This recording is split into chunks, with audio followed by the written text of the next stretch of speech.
You assume you will never be caught leaving a homeless shelter, but then a familiar voice cut through the winter morning like a knife.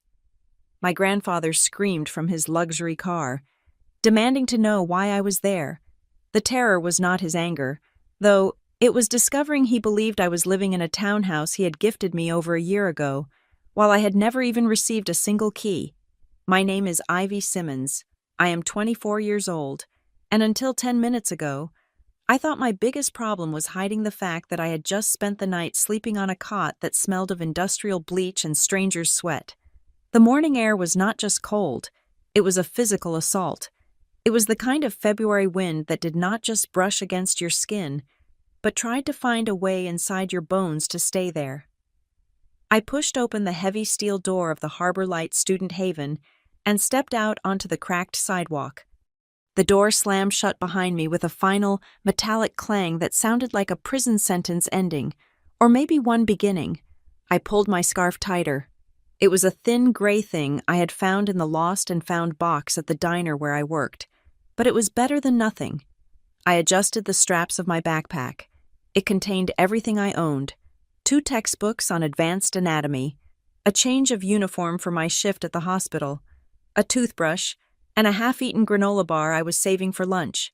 The weight of it was familiar now, a constant pressure on my shoulders that reminded me I was homeless. Even if I refused to say that word out loud, I was transitional. That was what the caseworker, Tara, called it. I was a transitional youth experiencing housing instability. It sounded clinical. It sounded like something that could be fixed with a form and a signature. The reality was the concrete building behind me, the peeling paint, and the sign swinging above the entrance that announced to the world exactly what kind of charity case you were if you walked out of those doors before 6 in the morning. I kept my head down. That was the rule. You keep your head down, you walk fast, and you blend in with the early morning commuters who actually have beds to return to at night. If you walk fast enough, nobody looks at your shoes to see how worn the soles are. If you look busy, nobody wonders why you are coming out of a shelter. I made it 3 steps before I froze. There was a car parked at the curb. It was not just a car, it was a black, gleaming fortress of an SUV. It was polished to such a high shine that it reflected the gray winter sky and the depressing brick facade of the shelter, warping them into something expensive. The engine was purring, a low rumble of power that vibrated in the soles of my cheap boots. It looked alien on this street, like a diamond dropped in a gutter. A man was standing next to the rear passenger door. He was tall, wearing a long wool coat that probably cost more than my entire tuition for the semester. His posture was rigid, his hands clasped behind his back, his breath pluming in the freezing air like dragon smoke. My heart hammered against my ribs. I knew that posture. I knew the sharp angle of that jawline and the terrifying, steel-gray color of those eyes. It was my grandfather, Walter Pierce. For a second, I thought I was hallucinating. Lack of sleep did that to you. I had been averaging 3 or 4 hours a night for months. Maybe my brain had finally snapped and conjured up the most intimidating figure from my childhood to judge me. But then he turned his head. His eyes locked onto mine, and the illusion of a hallucination shattered. This was real. He was here. And he was looking directly at the peeling sign that said Harbor Light Student Haven, and then back at me. The expression on his face was not anger, not yet. It was a profound, earth-shattering disbelief. It was the look of a man who had walked into his own living room and found a stranger burning the furniture. I wanted to run. I wanted to turn around, wrench that heavy steel door open, and dive back into the smell of bleach and despair. Anywhere but here. Anywhere but under that gaze. "Ivy," he said. His voice was not loud, but it carried. It cut through the sound of the wind and the distant traffic. I could not move. I stood there, clutching my backpack straps so hard my knuckles turned white. I was wearing a coat I had bought at a thrift store 3 years ago. The zipper was broken near the bottom. My boots were scuffed. I looked exactly like what I was, someone who had fallen through the cracks. And Walter Pierce, the man who built a logistics empire on discipline and presentation, was seeing it all. He took a step toward me, then another. He moved with a purpose that made the air around him seem to crackle. "Ivy!" he shouted this time. The volume made me flinch. People walking on the other side of the street turned their heads. A woman walking a dog slowed down to watch. My face burned. Shame is a hot, liquid sensation. It starts in the stomach and floods upward, choking you. I felt exposed, flayed open. "Grandpa," I whispered. My voice was a croak. I cleared my throat and tried to stand up straighter, trying to summon some shred of the dignity he had always insisted upon. "Grandpa, what are you doing here?" He ignored the question. He stopped 3 feet away from me, up close. He looked older than I remembered. The lines around his mouth were deeper, but the intensity was the same. He looked at my coat. He looked at the heavy bag on my back. He looked at the dark circles that I knew were painted under my eyes like bruises. "What are you doing here?" he demanded. He pointed a gloved finger at the building behind me. "I saw you come out of there. That is a shelter. Ivy, that is a place for the destitute." "I am fine," I said quickly. The lie tasted like ash. It is complicated. I am okay." "You are living in a shelter." It was not a question. It was an accusation. "It is temporary," I said. I tried to sound professional, like the nurse I was training to be. I tried to sound like I had a plan. "Just until I get my clinical rotation schedule sorted out. It is closer to the hospital. It is just for convenience." "Convenience," he repeated. The word sounded ridiculous coming out of his mouth. "You are sleeping in a shelter for convenience?" "I am handling it," I said. "Please, Grandpa, people are staring." "Let them stare," he roared. I shrank back. Walter Pierce did not roar. He did not make scenes in public. He was a man of quiet, lethal control.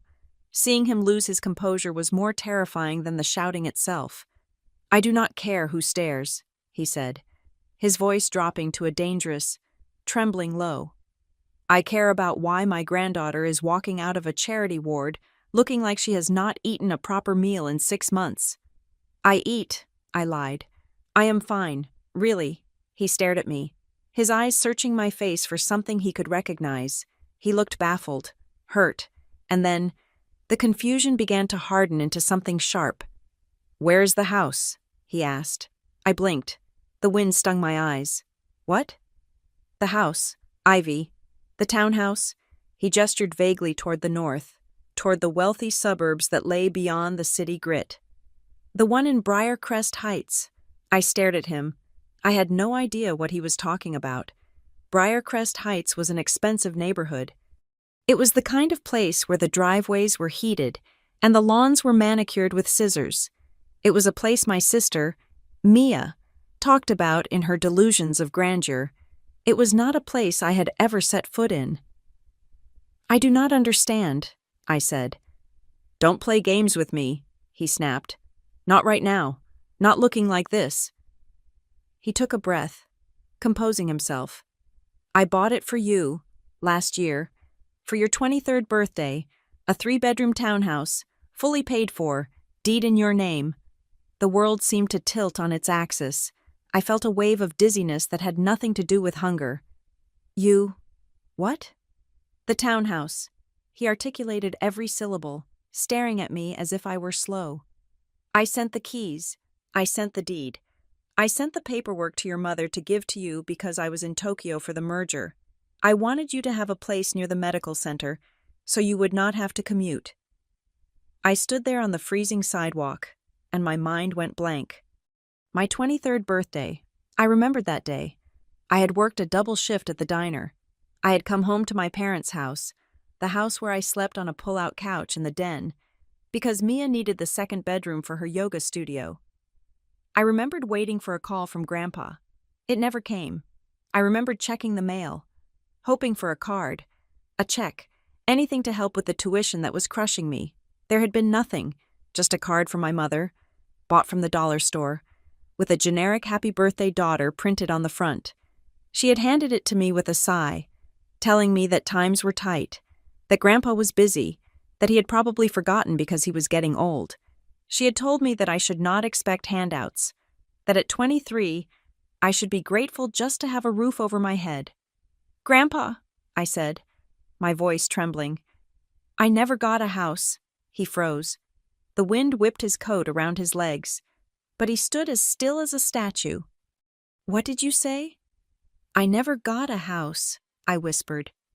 I never got keys. I never got a deed. On my birthday, Mom gave me a card. She said you were busy. She said you forgot. Forgot, he repeated. The word was flat, dead. I swallowed hard, fighting the tears that were threatening to spill. I thought you stopped caring. I thought maybe I had disappointed you by not going into business like you wanted. I thought you cut me off. Walter Pierce stared at me. For a long moment, the only sound was the idling engine of the SUV. I watched the emotions cross his face. The shock faded. The confusion evaporated. In their place, a terrible, icy clarity descended. His eyes, usually so sharp and calculating, turned into two chips of flint. He looked at the shelter behind me. He looked at my worn boots. He looked at the dark circles under my eyes, and then he looked at the space between us, visualizing the year that had passed.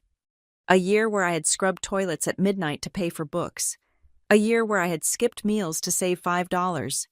A year where I had shivered in a cot surrounded by strangers, while a paid-off house sat somewhere with my name on it. Lydia, he murmured.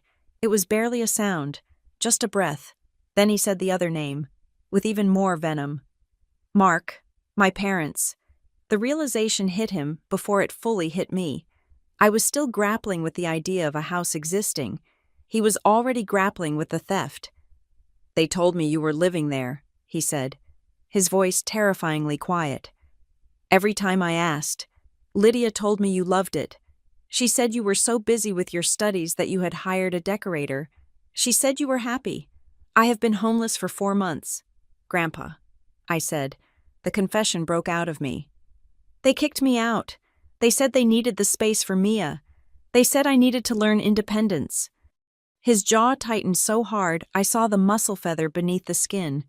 The color drained from his face, leaving him pale with a rage that looked more like grief.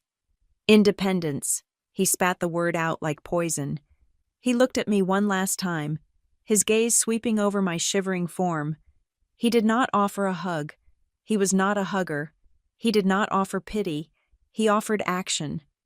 Get in the car, he ordered. Grandpa, I have my shift at the hospital in 2 hours. I can't. Get in the car. He did not shout this time, but the command was absolute. It was the voice that had built skyscrapers and dismantled competitors. You are not going to the hospital looking like this. You are getting in this car. We are going to get breakfast, real food, and then you are going to tell me everything, every single detail, right now. He turned and yanked the back door of the SUV open. He stood there, holding it, waiting. I hesitated for a fraction of a second.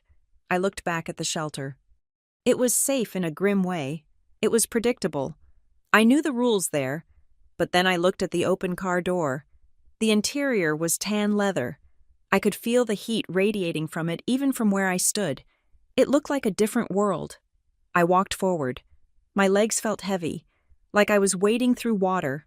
I climbed into the back seat. The warmth hit me instantly. It wrapped around me like a blanket, soaking into my frozen jeans and my numb fingers. The smell of the car, expensive leather and faint cedar, filled my nose, replacing the scent of bleach. I sat down, and the softness of the seat was so shocking that I almost sobbed. My body, conditioned to hard mattresses and plastic chairs, did not know how to react to comfort anymore. I pulled my backpack onto my lap, hugging it to my chest as a shield. Grandpa Walter got in the front seat. He slammed the door, shutting out the wind, shutting out the street, shutting out the reality I had been living in. The silence inside the cabin was total. Go, he said to the driver. The Pierre Hotel. As the car pulled away from the curb, sliding smoothly into the traffic, I looked out the tinted window. The shelter disappeared from view. The people walking on the sidewalk were just blurs. I leaned back against the heated leather, and a single tear escaped. hot and stinging on my cold cheek. I wiped it away quickly. I realized then that the warmth of the car was not a relief. It was a torture, because it showed me exactly what had been stolen from me. The missing townhouse was not just a building, it was this warmth. It was safety. It was the ability to sleep without one eye open. It was the year of my life that I had spent bleeding out for people who were supposedly family. My grandfather sat in the front seat, silent and rigid. I could see his eyes in the rearview mirror. They were not looking at the road. They were staring at nothing, burning with a cold, calculating fire. I knew that look. It was the look of a man who was about to burn something to the ground. And as I sat there, clutching my dirty backpack in the back of a $100,000 car, I realized something else. I was ready to hand him the matches, to understand how I ended up standing outside a homeless shelter with my entire life in a backpack. You have to rewind the tape. You have to go back 5 months.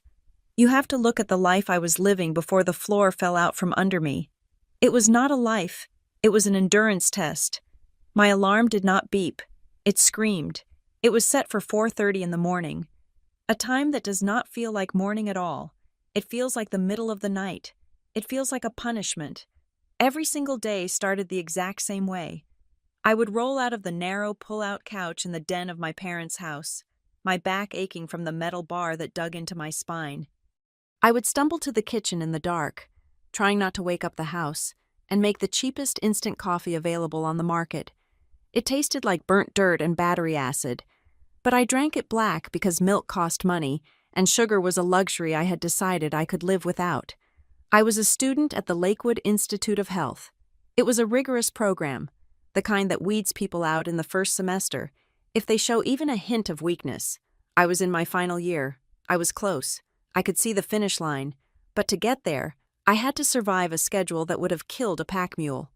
My day started with clinical rotations at Northbridge Medical Center. I was there by 6 in the morning, scrubbed in, standing at attention while the charge nurse barked out assignments.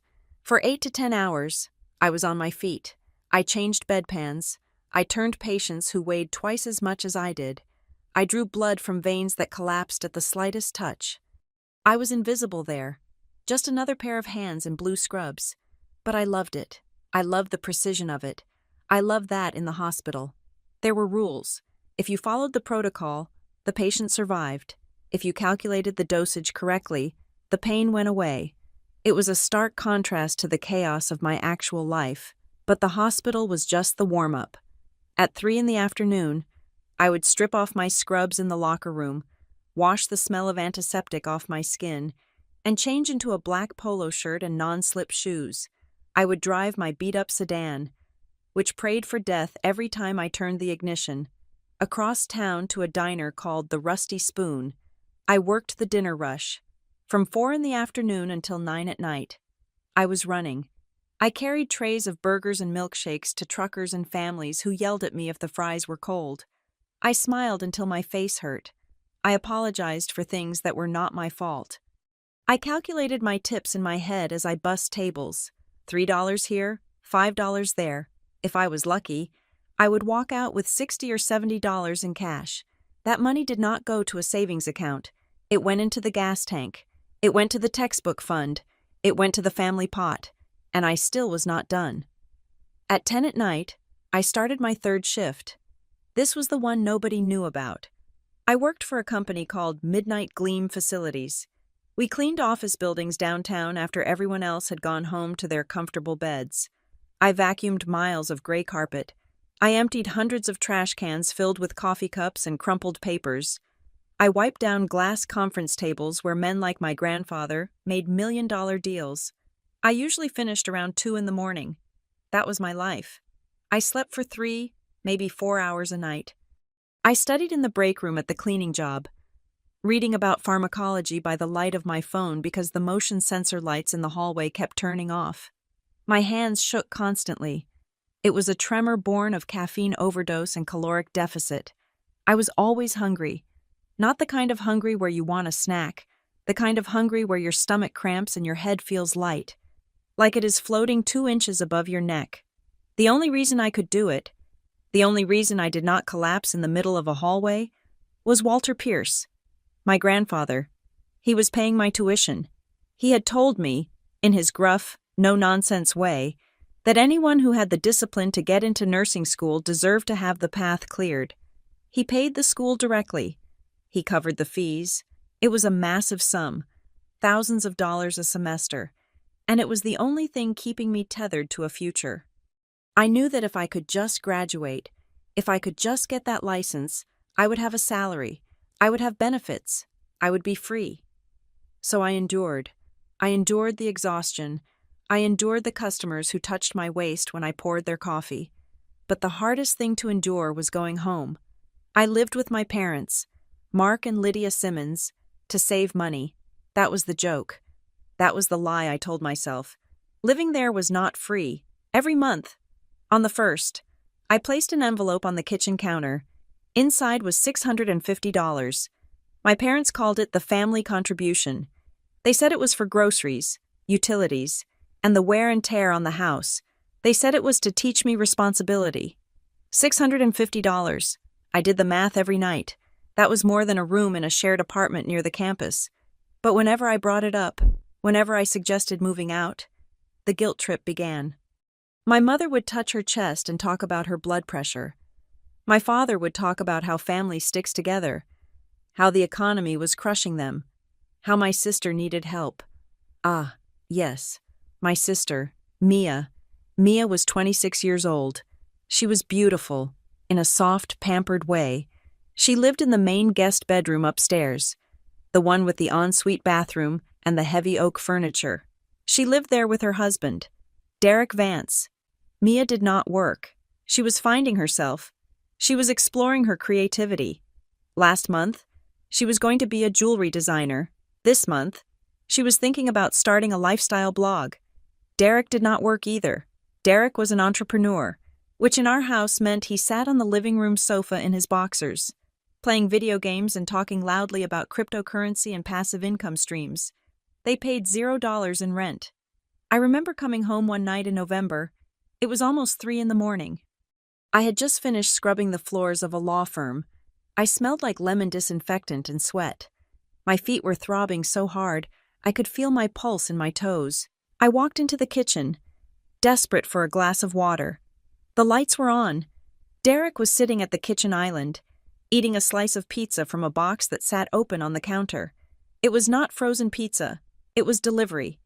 Artisan pizza with prosciutto and arugula, the kind that cost $25 a pie.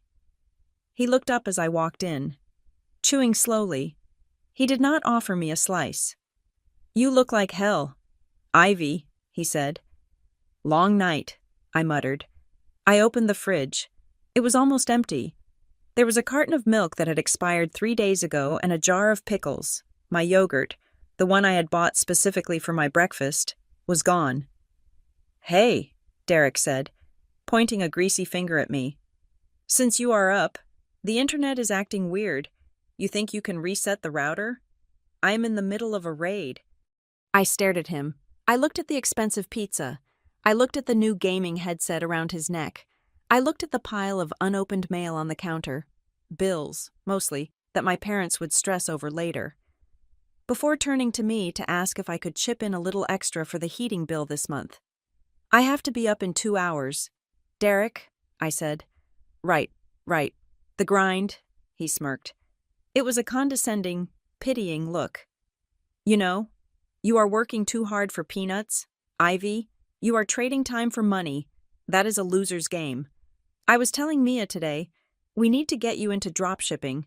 I could set you up for a small investment." "I am going to bed," I said. I walked away before I grabbed the pizza box and shoved it down his throat. The next morning was the 1st of the month. The payment was due. I sat at the table with my mother, Lydia.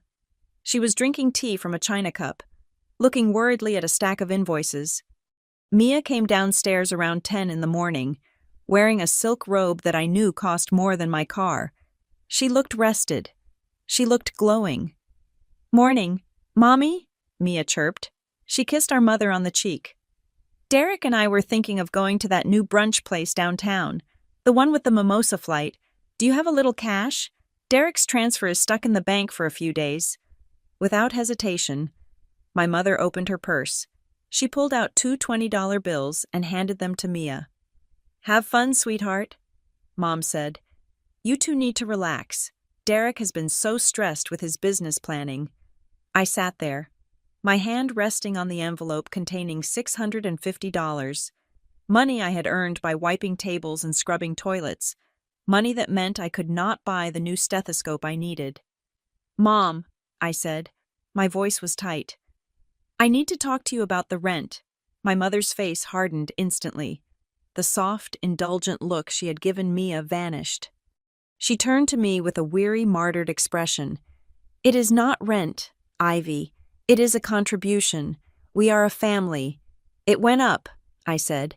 It was $500 3 months ago. Now it is $650. Mom, I am buying my own food. I am never here to use the electricity. I sleep on a couch. Mia and Derek have the master suite, and they pay nothing. Mia is going through a transition, Mom snapped. Derek is building a future. You are single. Ivy, you have no dependents. You have that fancy scholarship from your grandfather. You can afford to help us. Do not be selfish. It is not a scholarship, I said, fighting to keep my voice steady. He pays the school. I do not see a dime of that money. I am working 3 jobs. And that is good for you, she said, dismissing me with a wave of her hand. It builds character. Your father and I are struggling. Ivy, everything costs more. The property tax, the insurance. If you want to live here, you have to pull your weight. She looked at the envelope under my hand. She did not ask for it. She expected it. I looked at Mia, who was busy texting on her phone, oblivious to the conversation. She was humming a tune, thinking about mimosas. I looked at my mother, who was already mentally spending my money. That was the moment the crack in the foundation started. I realized I was not a daughter to them. I was not a family member. I was a battery. I was a rechargeable power source they plugged into whenever the lights flickered. They drained me to keep Mia warm. They drained me to keep Derek comfortable. They drained me to maintain the illusion that they were a successful, upper-middle-class family who could support an adult daughter and her husband, while secretly, they were drowning in debt and using my minimum wage cash to stay afloat. I slid the envelope across the table. I did not do it because I agreed with them. I did it because I was trapped. I had 4 months left of school. If I moved out, I would have to pay a deposit. First month's rent, last month's rent. I did not have that kind of liquidity.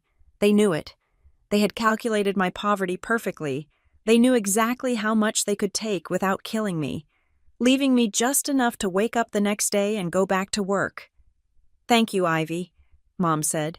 She took the envelope and tucked it into her purse, right next to where the money for Mia's brunch had come from. We are ordering Chinese tonight. Try to be home by 7 so we can eat as a family. I have a shift, I said. I stood up. My knees popped. I will be home at 2. Always working, Mia sighed, shaking her head as if my industry was a character flaw. You are going to age so fast. Ivy, you should really try that cucumber mask I bought. Oh, wait, I think I used the last of it. I walked out of the house. I got into my car. I gripped the steering wheel until my knuckles turned white. I told myself it was temporary. I told myself that once I had that degree, once I passed the board exam, I would take a travel nursing job in Alaska or Hawaii, or anywhere that was 5,000 miles away from this kitchen table. I told myself I could handle the exhaustion, I could handle the hunger, I could handle the injustice of watching my sister live like a princess on my dime. But I was wrong about one thing. I thought I was paying for a room. I thought I was paying for safety. I did not know then that the envelope I handed over that morning was not going to the electric bill. I did not know that while I was scrubbing toilets at midnight, my family was not just using me, they were erasing me. I drove to the hospital, parking in the back lot where the employees were allowed to leave their cars. I checked my reflection in the rearview mirror. My eyes were red. My skin was pale. I looked like a ghost. I put on my badge. Ivy Simmons, student nurse. It was the only identity I had left that they had not touched, or so I thought. I walked into the building, ready to save strangers, because I had no idea how to save myself. The conversation about the money did not happen at a family meeting. Family meetings imply a democracy, a gathering where everyone has a voice.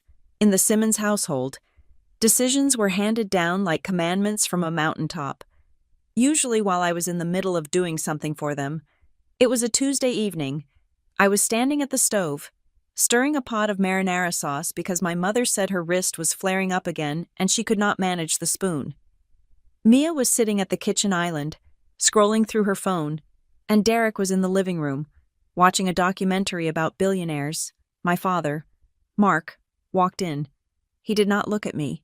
He looked at the air above my head. "Ivy," he said, clearing his throat. "Your mother and I have been looking at the numbers. The cost of living is skyrocketing. The heating oil, the groceries, the property tax. It is unsustainable." I kept stirring. I knew where this was going. I tightened my grip on the wooden spoon. "We are going to have to adjust your contribution," he said. "Starting next month, it will be $650. I stopped stirring. The sauce bubbled and popped, spitting a drop of red onto the stove. $650, I repeated. I turned around. "Dad, that is a 30% increase. I am barely making the $500 as it is." "Do not use that tone with me," he said, his voice dropping an octave. "We are not gouging you. We are surviving. Do you have any idea what a gallon of milk costs right now?" I did know. I knew exactly what it meant because I bought the milk. I bought the eggs. I bought the bread. The contribution was supposed to cover those things, but somehow, I always ended up stopping at the store on my way home because the fridge was empty. "I cannot afford $650, I said. "I am saving for my board exams. The study guides alone are $200. Mia looked up from her phone. She let out a long, dramatic sigh, the kind that suggested my existence was exhausting her. "God, Ivy, why do you always have to make everything about money?" she asked. "It is so tacky. Mom and Dad are stressed out. Can't you see that?" I looked at Mia. Sitting on the counter next to her elbow was a shopping bag. It was small, rigid, and embossed with a silver logo. It was from a boutique downtown where a pair of socks cost $40. "Is that new?"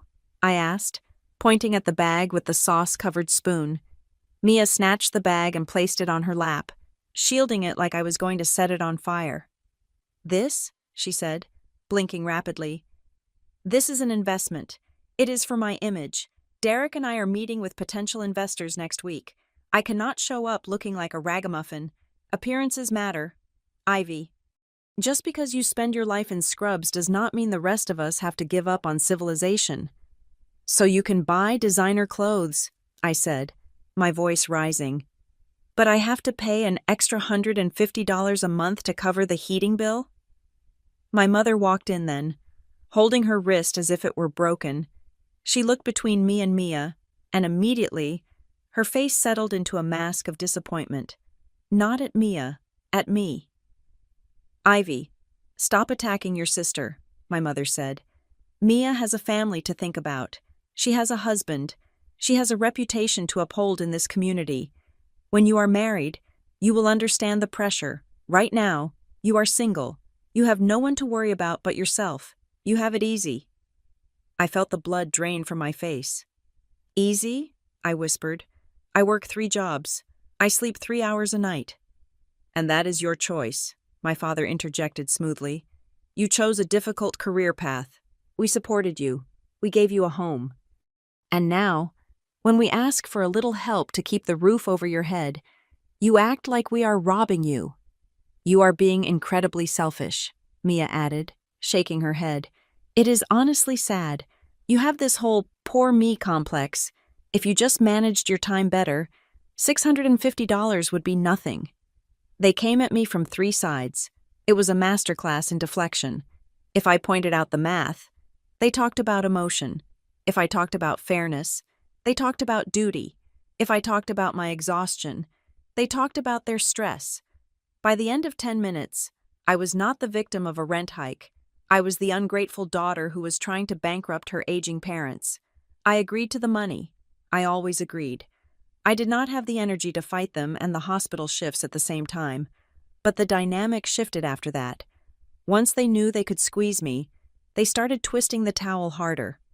A week later, I came home to find Derek sitting at the dining room table. He had a map spread out, and he was circling locations with a red marker. He looked up as I walked in, flashing a bright, salesman smile. "Ivy, just the person I wanted to see," he said. I put my keys in the bowl. "What is it, Derek?" "I am pivoting," he announced. "The crypto market is too volatile. I am moving into high-end logistics, transporting luxury goods. I need a vehicle that screams reliability." He pushed a brochure toward me. It was for a truck, a massive, brand-new pickup truck with leather seats and a price tag that looked like a mortgage. "I am going to put a down payment on this bad boy next week," he said proudly. I stared at the brochure. "Derek, you do not have a job. How are you going to make the payments?" He waved his hand dismissively. "That is small thinking. Ivy, you have to spend money to make money. The truck is the asset. Once I have the truck, the contracts will flow in. I have a buddy who knows a guy in import-export. Does Mia know you are buying a $60,000 truck?" "Mia is on board," he said. "She believes in the vision, unlike some people." I walked to the fridge to get water. "Well, good luck with that." "Actually," he said, swiveling in his chair, "since I'm going to be bringing in serious cash soon, I was wondering if you could spot me for the application fees. It is just $200. I will pay you back double once the first contract lands." I froze. I looked at him. He was serious. He was sitting there, asking me for $200 to buy a truck I could never afford, while I was eating peanut butter from the jar because I could not afford lunch meat. "No," I said. Derek's smile vanished. "Excuse me?" "No," I repeated. "I do not have it. Come on. Ivy, don't be like that. I know you pick up all those extra shifts. You are hoarding cash." "I am paying rent. Derek, rent that just went up. Ask Mia. Or ask my parents." "I can't ask them," he said, his voice lowering to a conspiratorial whisper. "They are tight right now. You know that. We have to help each other out." "I can't help you," I said firmly. I walked out of the room before he could start the guilt trip. I went upstairs to the small bathroom in the hallway, the one I was allowed to use, and locked the door. I sat on the edge of the tub and breathed. 2 days later, the real blow came. I needed a textbook for my advanced pharmacology class. It was not optional. The professor had written it, and the exams were based on the specific case studies inside. It cost $180. I checked my bank account. I had $42. The extra rent payment had wiped me out. I swallowed my pride. I went to my mother. She was in the living room, watching a talk show. "Mom," I said, "I need a favor, a loan, just until my next check from the diner clears." She did not look away from the TV. "We discussed this. Ivy, money is tight." "I know," I said, "but this is for school. It is a book. I can't pass the class without it. If I don't pass, I lose the tuition support from Grandpa." She sighed, muted the TV, and turned to me with a look of profound exhaustion. "Ivy, we simply do not have it. The car insurance came out yesterday. The pantry is bare. We are scraping by. You need to be more responsible. Maybe you can borrow it from a library? Or ask a friend?" "The library doesn't have it," I said. "Mom, please, it is $180. I will pay you back next week." "I said no," she snapped. "Do not badger me. We have zero disposable income right now. Zero." I walked away, feeling a cold lump in my throat. I would have to sell something, maybe my winter coat. Maybe I could pick up a fourth job on the weekends. Later that evening, I was walking past the master bedroom. The door was slightly ajar. My mother was on the phone. Her voice was low, but in the quiet house, it carried, "Of course, sweetie," she was saying. "I just transferred it. 300. Go get your hair done. You need a pick-me-up. Derek can say what he wants, but a woman needs to feel beautiful." I stopped. I stood there in the hallway. the floorboards creaking slightly under my weight. $300 for a hair appointment. She had just told me, to my face, that they had zero disposable income. She had watched me beg for a book that was essential to my future, and she had said no without blinking. And then, 5 hours later, she sent nearly double that amount to Mia for highlights. Something inside me fractured. It was not a loud break. It was a quiet, hairline crack that ran through the center of my trust. I did not storm in. I did not scream. I walked to my room, the den, and sat on the couch. I took out my phone. I opened the banking app on my phone. I took a screenshot of the withdrawal for the family contribution. Then I went to the kitchen, on the counter. My mother had left her phone while she went to the bathroom. My hands were shaking, but I moved with a strange, detached precision. I knew her passcode. It was Mia's birthday. I opened her Venmo app. There it was. Sent to Mia Vance. $300. For self-care. I took a picture of the screen with my own phone. I put her phone back exactly where it had been. I did not know why I did it. I was not planning a lawsuit. I was not planning a revenge plot. I did not have the energy for revenge. I was doing it because I felt like I was losing my mind. They were gaslighting me so effectively that I had started to believe I was the selfish one. I needed the proof. I needed to look at that picture in the middle of the night and remind myself, you are not crazy. They are lying to you. I started a folder on my phone. I named it School Project so nobody would look. I put the screenshot there. Over the next few weeks, I added more. A receipt for a dinner they went to while claiming poverty. A text message from my dad saying he couldn't help with my car repair, followed by a photo on Mia's social media of a new gaming console for Derek. I was building a museum of their hypocrisy, but the final piece of the puzzle, the one that changed everything, happened on a rainy Thursday. I had come home early, around 1 a.m, because the cleaning crew finished the office building ahead of schedule. The house was dark. I crept into the kitchen to get a glass of water. I heard voices from the back porch. My parents were sitting out there, under the awning, smoking. They thought everyone was asleep. They thought they were alone. I stood in the shadows of the kitchen, the glass of water warm in my hand. She is looking thin, my mother said. There was a hint of worry in her voice, but it was shallow. Maybe we should ease up on the contribution? Just for a month? My heart leaped. Maybe, just maybe. They saw me. Then my father spoke. His voice was calm. It was steady. It was the voice of a man discussing the training of a dog. No, he said. You coddle her. Lydia, that is the problem. If you give her an inch, she will think she doesn't have to work for it. But she is working, Mark. She looks exhausted. Good, he said. Let her be exhausted. Let her struggle. The more she suffers, the more she realizes she needs us. If she gets too comfortable, she will leave. She will get that degree and she will vanish. Is that what you want? You want to lose the income? You want to lose the help around here? No, my mother whispered. Then stay the course, my father said. He took a drag of his cigarette. It is not about the money, Lydia. It is about control. Let her figure it out. The harder it is, the more obedient she will be. She needs to learn that the world is hard, and we are the only safety net she has. I stood in the dark. I felt the cold water from the glass condensation run down my hand. They were not bad with money. They were not just favoring Mia because she was the baby. They were farming me.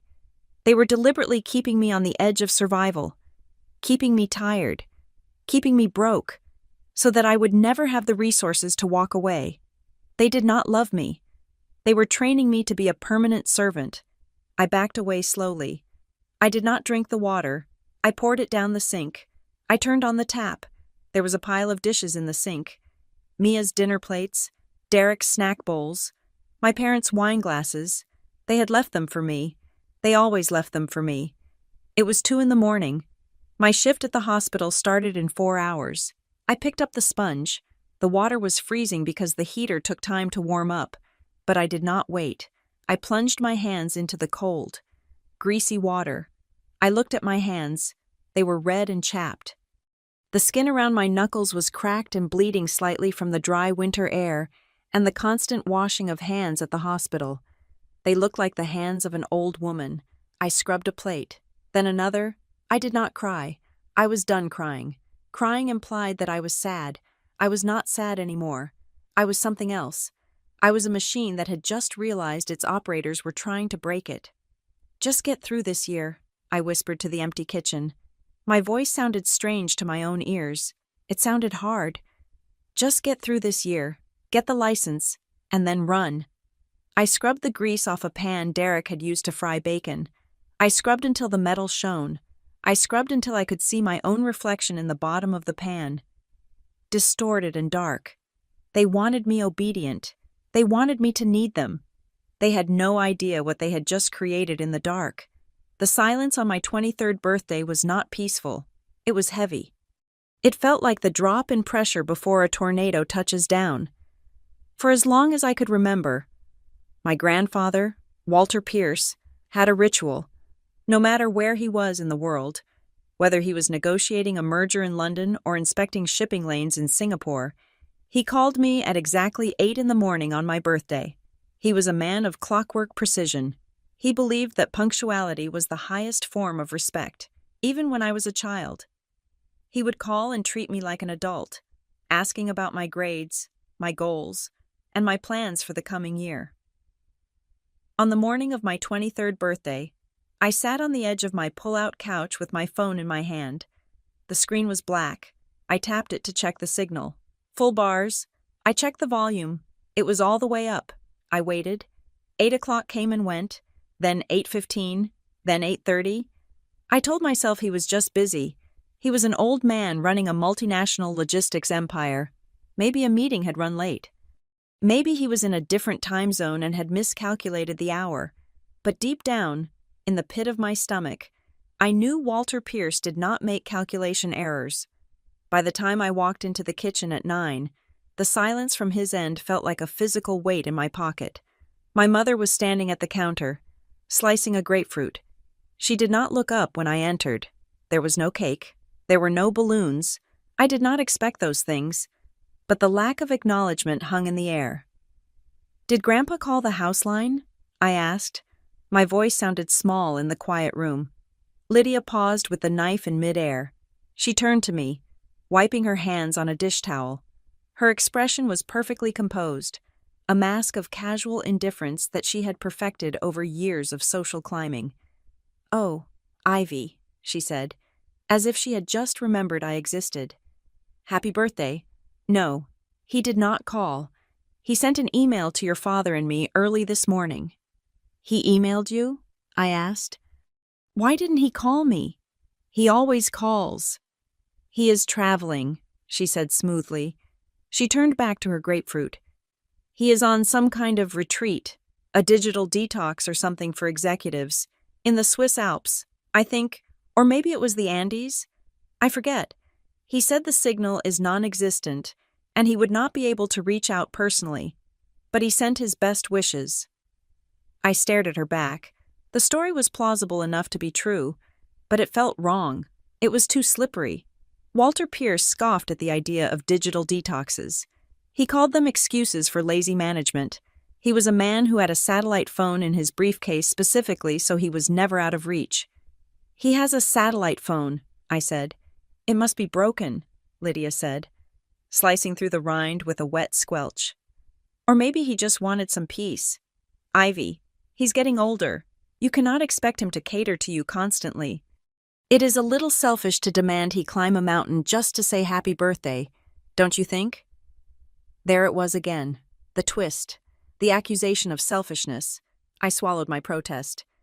"Did he mention anything else?" I asked. "About school? Or just best wishes?" She cut me off. She reached into a drawer and pulled out a card. She slid it across the counter without looking at me. "From us." I picked it up. It was a generic card with a picture of a flower on it. Inside, in my mother's looping handwriting, it said simply, "Happy 23rd. Love, Mom and Dad." That was it. No check, no gift, just a piece of cardstock that probably cost $3. I went to work that day feeling a strange sense of dislocation. It was not just that he hadn't called, it was the feeling that a line had been cut. I checked my email a dozen times during my shift at the diner. Nothing. I checked my voicemail. Empty. When I got home that night, the house was buzzing with a strange energy. Usually, at 11 at night, my parents were asleep and the house was dark, but the lights in the living room were blazing. I walked in and found Mia sitting on the floor. She was surrounded by papers, brochures, floor plans, fabric swatches. She looked like a general planning an invasion. Her eyes bright and manic. She scrambled to cover a stack of papers with a magazine when she saw me. But she was not fast enough. I saw the glossy sheen of high-end real estate marketing. "What is all this?" I asked, dropping my backpack by the door. "Just ideas," Mia said quickly. She forced a smile. "Derek and I are visualizing, manifesting, for the future." I took a step closer. One of the brochures that had slid out from under the magazine had a header in gold foil. I could read the words upside down. Briarcrest Heights. My breath hitched. Briarcrest Heights was the most exclusive new development in the city. It was a gated community of townhouses and estates, where the cheapest units started at $500,000. It was the kind of place where doctors and tech CEOs lived. "You are manifesting a house in Briarcrest Heights?" I asked. "Mia, those places are insane. The HOA fees alone are more than what I make in a month." "Stop being such a buzzkill," Mia snapped. She gathered the papers up, clutching them to her chest.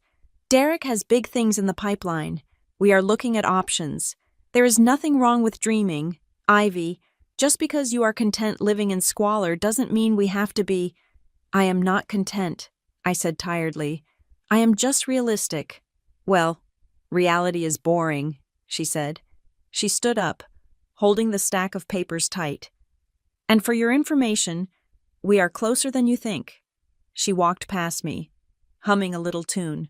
It was a happy sound, light and airy. Mia never hummed unless she had won something. I watched her go up the stairs. Something about the way she held those papers, possessively, secretly, made the hair on the back of my neck stand up. It wasn't just a dream board. She was looking at specific layouts. I had seen red circles on the floor plans. People don't circle the placement of electrical outlets on a dream board. 2 days later, the paranoia deepened. I came home in the middle of the afternoon, which was rare for me. My clinical rotation had ended early because a supervisor was sick. The house was quiet. I walked into the dining room, looking for a charger I had left there. My father was sitting at the head of the table. He had his laptop open. He was surrounded by documents, legal-looking documents with blue covers. He was typing furiously. His reading glasses perched on the end of his nose. He did not hear me come in. I took 2 steps into the room. "Dad?" I said. The reaction was immediate and terrifying. Mark Simmons slammed the laptop shut with a crack that sounded like a gunshot. He moved so fast he knocked a pen off the table. He spun around in his chair, his face flushed, his eyes wide with a mixture of guilt and aggression. "Jesus, Ivy!" he shouted. He placed both hands flat on top of the closed laptop, pressing it down as if he were trying to suffocate it. "You nearly gave me a heart attack. Why are you sneaking around?" "I am not sneaking," I said, holding my hands up. "I live here. I came in through the front door." "You are supposed to be at the hospital," he accused. He was breathing hard. He looked like a man who had been caught burying a body. "My shift ended early," I said. I looked at the blue documents on the table. He followed my gaze and immediately swept them into a pile, flipping them over so the text was face down. "What are those?" I asked. "Work," he said. "Consulting, private stuff, client confidentiality." My father had not had a consulting client in 4 years. "I thought you said business was dead," I said. "It is picking up," he said sharply. "Look, I need privacy. This is sensitive financial data. Go to your room, or go to the store. Just give me some space." I backed out of the room. My heart was thumping a slow, heavy rhythm against my ribs. Sensitive financial data. My father was terrible with money. He didn't handle finances. My mother did the bills. So what was he working on that required such secrecy? And why did he look so terrified that I had seen it? I went to the den and sat on my couch. I pulled out my phone. I needed to talk to Grandpa. I needed to hear his voice. The excuse about the Swiss Alps and the digital detox was starting to feel like a flimsy piece of cardboard covering a hole. I dialed his number, not the house line, but his personal cell, the one he kept in his breast pocket. It rang once, then there was a click. I expected his voice. I expected the crisp, authoritative baritone saying, "This is Walter Pierce. Speak." Instead, there was a mechanical beep, followed by a robotic female voice. "The subscriber you are trying to reach is not accepting calls at this time. Please try again later." It was not a voicemail. It was a block, or a disconnect. I stared at the phone. I dialed again. Same result. I dialed his office line, the direct number to his executive assistant, a woman named Mrs. Higgins who had known me since I was a baby. "We are sorry. The number you have dialed has been changed or is no longer in service." I felt a cold chill run down my spine. That was impossible. Mrs. Higgins had had that number for 30 years. I sat there in the dim light of the den, and the realization washed over me. It was not a glitch. It was a wall. A wall had been erected between me and the only person in the world who actually gave a damn about me. I went to the kitchen to get a glass of water, my mind racing. On the counter, there was a pile of mail. My mother usually sorted it, but she must have been distracted. I sifted through the envelopes. Bill, junk mail, catalog for Mia, and then I saw it, a white envelope with the logo of the Lakewood Institute of Health in the corner. It was addressed to me. I picked it up. It felt light. I turned it over. The flap was sealed, but the paper around the seal looked wrinkled, not smooth like a fresh envelope. It looked like it had been wet and then dried. The texture was rough. I looked closer at the corner. There was a tiny tear, barely a millimeter long, right where a letter opener would slide in. My hands started to shake. I slid my finger under the flap. It popped open with almost no resistance. The glue was barely holding. I pulled out the letter. It was a standard notification about upcoming clinical requirements. Nothing sensitive, nothing important, but someone had read it. Someone had steamed this envelope open, read the contents, and then glued it back shut. I looked toward the dining room where my father was still hunched over his laptop. I looked toward the stairs where Mia was hoarding her brochures of million-dollar homes. They were intercepting my mail. They were blocking my calls. They were hiding documents. Why? Why go to such lengths? If they just wanted my money, they already had it. They were taking my $650 every month.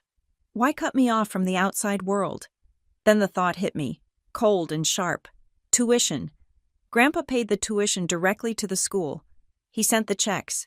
If I couldn't talk to him, I couldn't thank him. I couldn't confirm he had sent it.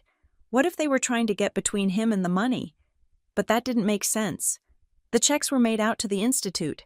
They couldn't cash them, unless there was something else, something bigger than tuition. I looked at the phone in my hand. I could call the police. I could call the fraud department. I could scream and shout and demand to see the blue documents my father was hiding. But then I looked at the calendar on the wall. 4 months? I had 4 months until graduation. If I caused a scene now, if I accused them of tampering with my mail without hard proof, they would kick me out. I had nowhere to go. I had $40 in my bank account. If I was homeless, I couldn't finish school. If I didn't finish school, the last 3 years of hell would be for nothing. They had the leverage. They held the roof over my head like a weapon. I put the letter back in the envelope. I licked the flap, tasting the stale glue, and pressed it shut. I placed it back in the pile, exactly where I had found it. I walked back to my room, my heart beating in my throat. I felt like a spy in enemy territory. I was living with strangers who shared my DNA, but who looked at me and saw something to be managed, exploited, and silenced. I sat on the couch and pulled my knees to my chest. I did not know what they were doing. I did not know what was in those documents or why Mia was looking at houses she couldn't afford, but I knew one thing for certain. I was not safe here, and I needed to keep my head down, my mouth shut, and my eyes wide open until I could find a way to break the wall they had built around me. The end of my life as I knew it did not come with a scream or a fight. It came with a pizza party. It was a Sunday evening. 2 weeks after I had found the opened letter, I walked into the house after a double shift at the hospital, my feet throbbing in my shoes. The living room was transformed. There were boxes everywhere, brown cardboard boxes stacked in towers against the walls, labeled in Mia's looping, bubbly handwriting, kitchen, master bedroom, fragile, Derek's man cave. My parents were sitting on the couch, sharing a large pepperoni pizza with Mia and Derek. There was a bottle of champagne open on the coffee table. The mood was festive. It was the kind of atmosphere you expect when someone wins the lottery. I stood in the doorway, my backpack sliding off my shoulder. "What is going on?" I asked. Mia looked up, a slice of pizza halfway to her mouth. She grinned, a piece of pepperoni sticking to her lip. "We are moving," she squealed. She did not say it like a plan. She said it like a victory. My mother, Lydia, stood up. She smoothed down her skirt and walked over to me. She had a glass of champagne in her hand. She looked flushed, happy, and entirely detached from the reality of my existence. "Oh, Ivy, you are home," she said. "We were just celebrating. It all happened so fast. Derek and Mia found the perfect place, a house, a real house, not a rental, and they asked us to move in with them." I blinked, trying to process the information. "You are moving in with Mia?" "To help with the future." My father, Mark, chimed in from the armchair. He looked smug. "They are going to need help when they start a family. And honestly, this house is too much work for your mother and me. It is time to downsize, or I suppose, upsize into a multi-generational arrangement. It is very European." "A house?" I looked at Mia. "How can you afford a house? You don't have jobs." "Investments, Ivy," Derek said, leaning back and patting his stomach. "Smart moves, passive income, you wouldn't understand." "Anyway," my mother interrupted, her voice bright and brittle. "We close on the house in 3 days. The movers are coming on Wednesday. Isn't it exciting?" I looked at the stacks of boxes. I scanned the labels again. I saw Mom-Dad's room. I saw Mia's closet. I saw Derek's office. I did not see my name. I walked into the room. Stepping over a roll of packing tape, I looked at the corner where my things usually migrated, my books, my coat. There were no boxes for me. "Where are my boxes?" I asked. The room went silent. The chewing stopped. The air in the room suddenly felt very thin, like all the oxygen had been sucked out. My mother took a sip of champagne. She did not look at me. She looked at a point on the wall just past my left ear. "Well," she began, her voice taking on that reasonable, teacher-like tone she used when she was about to deliver bad news. "We talked about this, Ivy, as a family."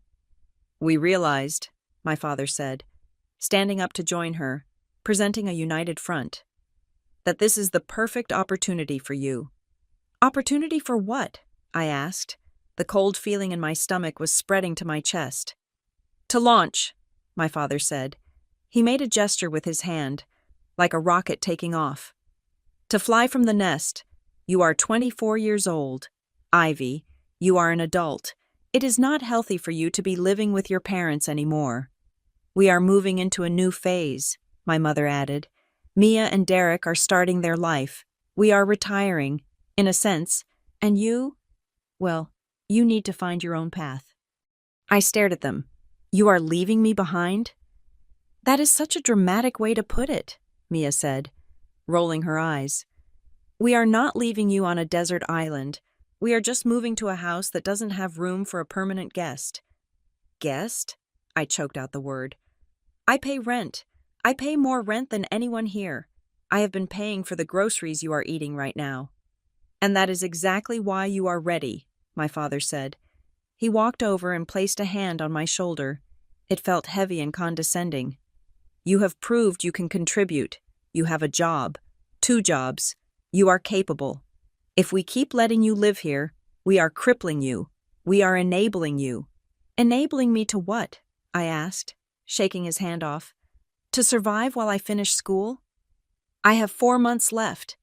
Dad, 4 months until I graduate. Can't I just come with you for 4 months? There is no room, Lydia said quickly. The new house, the layout is very specific. There is the master for Mia and Derek, the guest suite for us, and the third bedroom is going to be a nursery. We can't have you sleeping in the nursery. Ivy, it would be bad energy. A nursery? I looked at Mia's stomach. You are pregnant? We are manifesting, Mia said. We are preparing the space, and we can't have your stress and your erratic schedule messing up the vibe. I can sleep on the couch, I said. I was begging now. I hated myself for it, but the panic was rising. I will sleep on the floor. I just need a place to crash for 4 months. I will pay you $800. I will pick up another shift. My father shook his head. He looked at me with a pitying smile. The kind a priest gives a sinner who just doesn't get it. It is not about the money, Ivy, he said softly. If we took your money, we would be failing you as parents. You need to stand on your own 2 feet. You need to feel the hunger. That is how you build character. Years from now, you will look back on this day and thank us. You will say, "Thank you, Mom and Dad, for pushing me to be great." I have nowhere to go, I said. My voice was trembling. I have no savings. You know I have no savings because I gave it all to you last week for the heating bill. You have friends, my mother suggested. You have that nice girl. What is her name? The one with the glasses?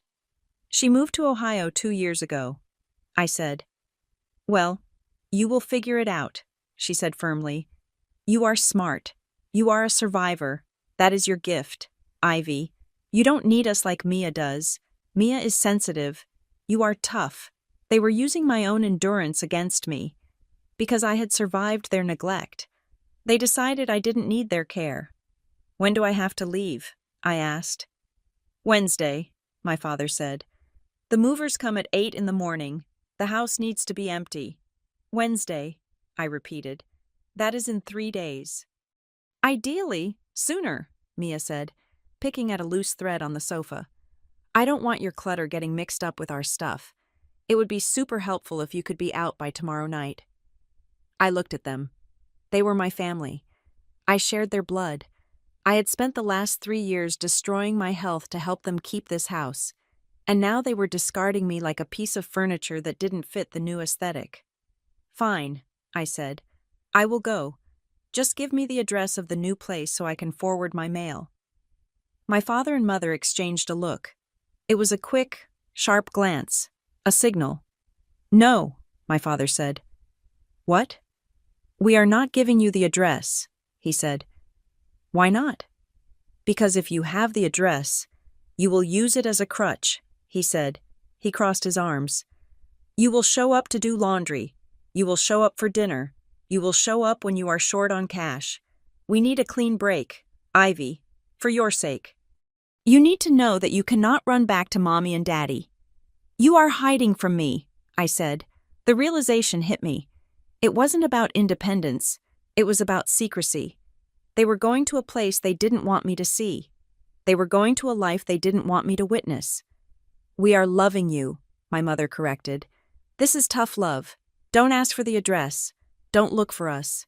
When you have graduated, when you have a career and a stable apartment, then you can call us. Then we will have you over for tea. But until then, you are on your own.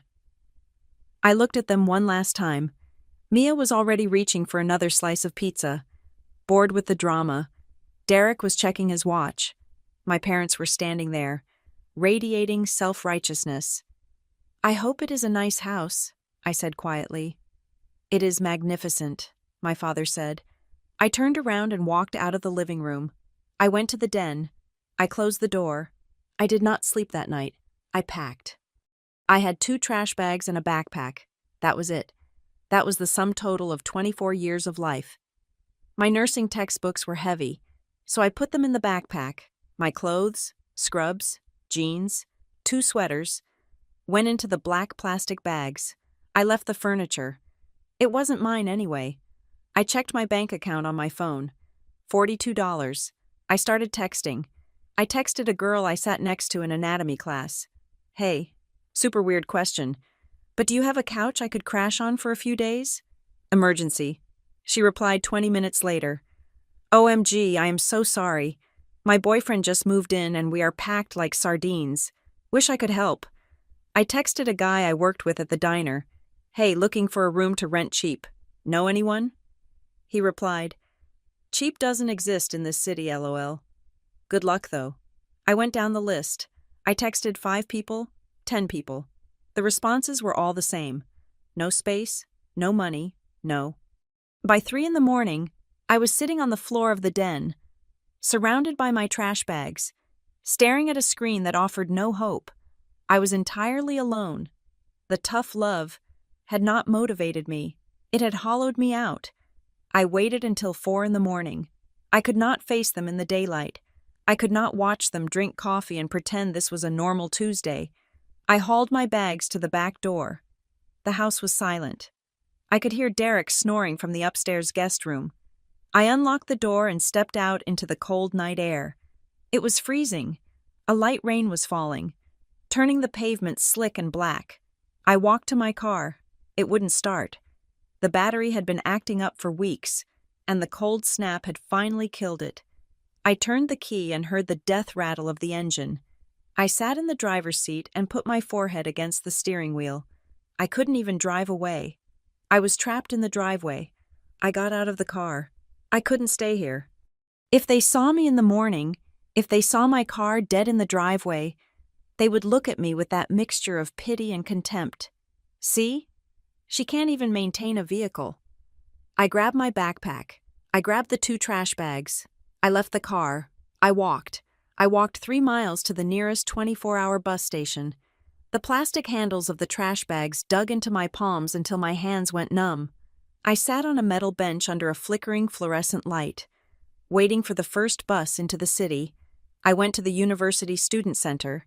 It opened at 6. I walked in, dripping wet, carrying my life in garbage bags. The girl at the front desk looked at me with alarm. I need help, I said. I didn't have the pride left to sugarcoat it. I am homeless. I need a place to sleep. She typed something into her computer, her eyes wide. She made a phone call. She handed me a piece of paper with an address. It is called Harbor Light Student Haven, she said softly. It is a transitional shelter. They have beds set aside for students. It is not a hotel, but it is safe, and it is free. I took the paper. Harbor Light was a gray concrete block on the edge of the industrial district. It looked like a prison that had been converted into a DMV. I stood in line for intake for 2 hours. I had to show my student ID. I had to sign a waiver agreeing to random drug tests and a curfew. We have a bed in the women's dorm, the intake coordinator said. She was a tired-looking woman with kind eyes, but she didn't look at me for long. She had seen 1,000 of me. Bed 42. You get a locker. You have to be out by 7 every morning, and you can come back at 6 in the evening. How long can I stay? I asked. Technically, 30 days, she said. But we can extend if you are showing progress, employment, school attendance. It is just temporary, I said. I was repeating the words like a mantra. Just for a few weeks, until I get my paycheck, until I find a room. Sure, honey, she said. She didn't believe me. I walked into the dorm. It was a large gymnasium filled with rows of metal cots. It smelled of bleach, unwashed feet, and damp wool. There were women everywhere. Some were young, like me. Some were old. Some were talking to themselves. Some were sleeping with their arms wrapped around their heads. I found bed 42. It was in the middle of a row. The mattress was thin and covered in plastic. There was a gray wool blanket folded at the foot. I sat down. The plastic crinkled loudly. I pulled my backpack onto my lap. I hugged it against my chest. I closed my eyes and tried to block out the sound of a woman coughing 3 beds away. It was the first night. I imagined my parents. They were probably finishing the champagne. They were probably laughing about how well they had handled the Ivy situation. They were packing boxes for a house I would never see. They were warm. They were together. And the worst part, the part that made the tears finally spill over and run hot down my cold face, was not that they had kicked me out. It was that they didn't know where I was. I was bed number 42 in a shelter on the wrong side of town, and nobody was looking for me. I checked my phone one last time before the battery died. No missed calls, no texts. Just the time, glowing in the darkness. "Just a few weeks," I whispered to the dark, but as the lights went out and the shelter filled with the sounds of strangers breathing, I knew I was lying. I was in the hole now, and the walls were very, very high. The rules at Harbor Light Student Haven were absolute. They were typed on a laminated sheet of paper taped to the wall next to the intake desk, and they were non-negotiable. Curfew was at 10 at night, lights out at 11, wake up was at 6 in the morning. Every bag was searched upon entry for alcohol, drugs, or weapons. Every resident had to complete a daily chore assignment. Most people hated it. I heard the grumbling in the bathroom lines and the angry whispers in the common room. They felt treated like criminals. But I did not mind. In fact, strange as it sounds, I found a grim kind of comfort in the regimentation. At my parents' house, the rules were fluid. They changed based on my mother's mood or my father's stress levels or Mia's whims. You could be a hero one day for buying groceries and a villain the next for breathing too loudly. Here, the rules were cold, hard, and predictable. If I scrubbed the communal shower stalls at 6:30 in the morning, I earned my keep. If I made my bed with hospital corners, nobody yelled at me. It was transactional. I understood transactions. I kept my head down. I wore my hoodie up when I was not in my scrubs. When people asked what I did, I gave vague answers. "I am a student," I would say. "I work nights." I never said nursing student. I never mentioned the hospital or the drugs I knew how to administer. In a place where addiction was a ghost haunting half the residents, advertising that you knew your way around a pharmacy was a bad idea. I became invisible. I was just the girl in bed 42 who never talked, never complained, and cleaned the floors until they shined. One evening, about 3 weeks into my stay, I was sitting in the common area, organizing my receipts. I had taken the advice of a counselor named Tara Wynn. Tara was sharp. She was a woman in her 50s with short, steel-gray hair and eyes that missed nothing. She had caught me organizing the pantry cans by expiration date during my volunteer hour and had pulled me aside. "You have a system," she had said, leaning against the doorframe. "You are not just surviving, Ivy. You are managing. That tells me you are used to chaos." "I am fine," I had said, the automatic reflex kicking in. "Don't give me that," Tara had replied, not unkindly. "I see a lot of kids come through here. Most of them are drowning. You? You are treading water with 100 pounds of bricks on your back. You need to write it down." "Write what down?" "Everything," she said. "The dates, the times, the money. You said your family kicked you out? You said you paid rent? Write it down. Memory is a liar, especially when you are traumatized. Paper does not lie. If you ever want to get out of this hole and stay out, you need a record of how you fell in." So I wrote. I bought a cheap spiral notebook. I sat in the corner of the common room, away from the TV where a game show was blaring, and I reconstructed the timeline. November 1st, rent increased to $650. December 10th, Mia gets $300 for hair. I am denied money for books. January 15th, the move is announced. No forwarding address given. Writing it down made it look different. It took the emotion out of it and left only the math, and the math was damning. My hand was cramping, but I kept writing. I was fighting a fever. I had woken up that morning with a scratchy throat and a heavy head, the inevitable result of stress, lack of sleep, and the drafty ventilation system of the shelter. I had taken 2 ibuprofen and gone to my rotation anyway, but now, sitting in the plastic chair, I felt like I was burning up. I pulled out my phone. I told myself I wouldn't look. I told myself that checking up on them was a form of self-harm, but the fever weakened my resolve. I wanted to see where they were. I wanted to know if they missed me. I opened social media. The first thing that popped up was a photo from Mia. It had been posted 4 hours ago. The photo was high resolution, probably taken with the latest phone camera. It showed my family. My mother, Lydia, was wearing a cream-colored dress I had never seen before. My father, Mark, was holding a crystal flute of champagne.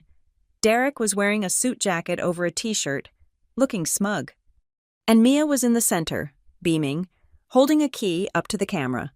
They were standing in a living room. It was not a normal living room. The ceilings were at least 12 feet high. There was crown molding that looked like it belonged in a museum. Behind them, a massive floor-to-ceiling window looked out over a twilight landscape. The caption read, "New beginnings, finally, a home that matches our class. Blessed Level Up Briarcrest Heights." I stared at the screen. My thumb hovered over the image. I zoomed in. I was not looking at their faces. I was looking at the window behind them. Through the glass, I could see the streetlights turning on. I could see the distinct slate-gray roof of the house across the street. I could see the manicured topiary in the front yard. I knew that view. I had seen it in the brochures Mia had been hiding. Briarcrest Heights. They were actually there. They had actually moved into the most expensive neighborhood in the city. My head spun. The fever made the room sway. But my mind was racing with cold logic. How? How did a family that claimed they couldn't afford a $180 textbook suddenly close on a house in Briarcrest Heights?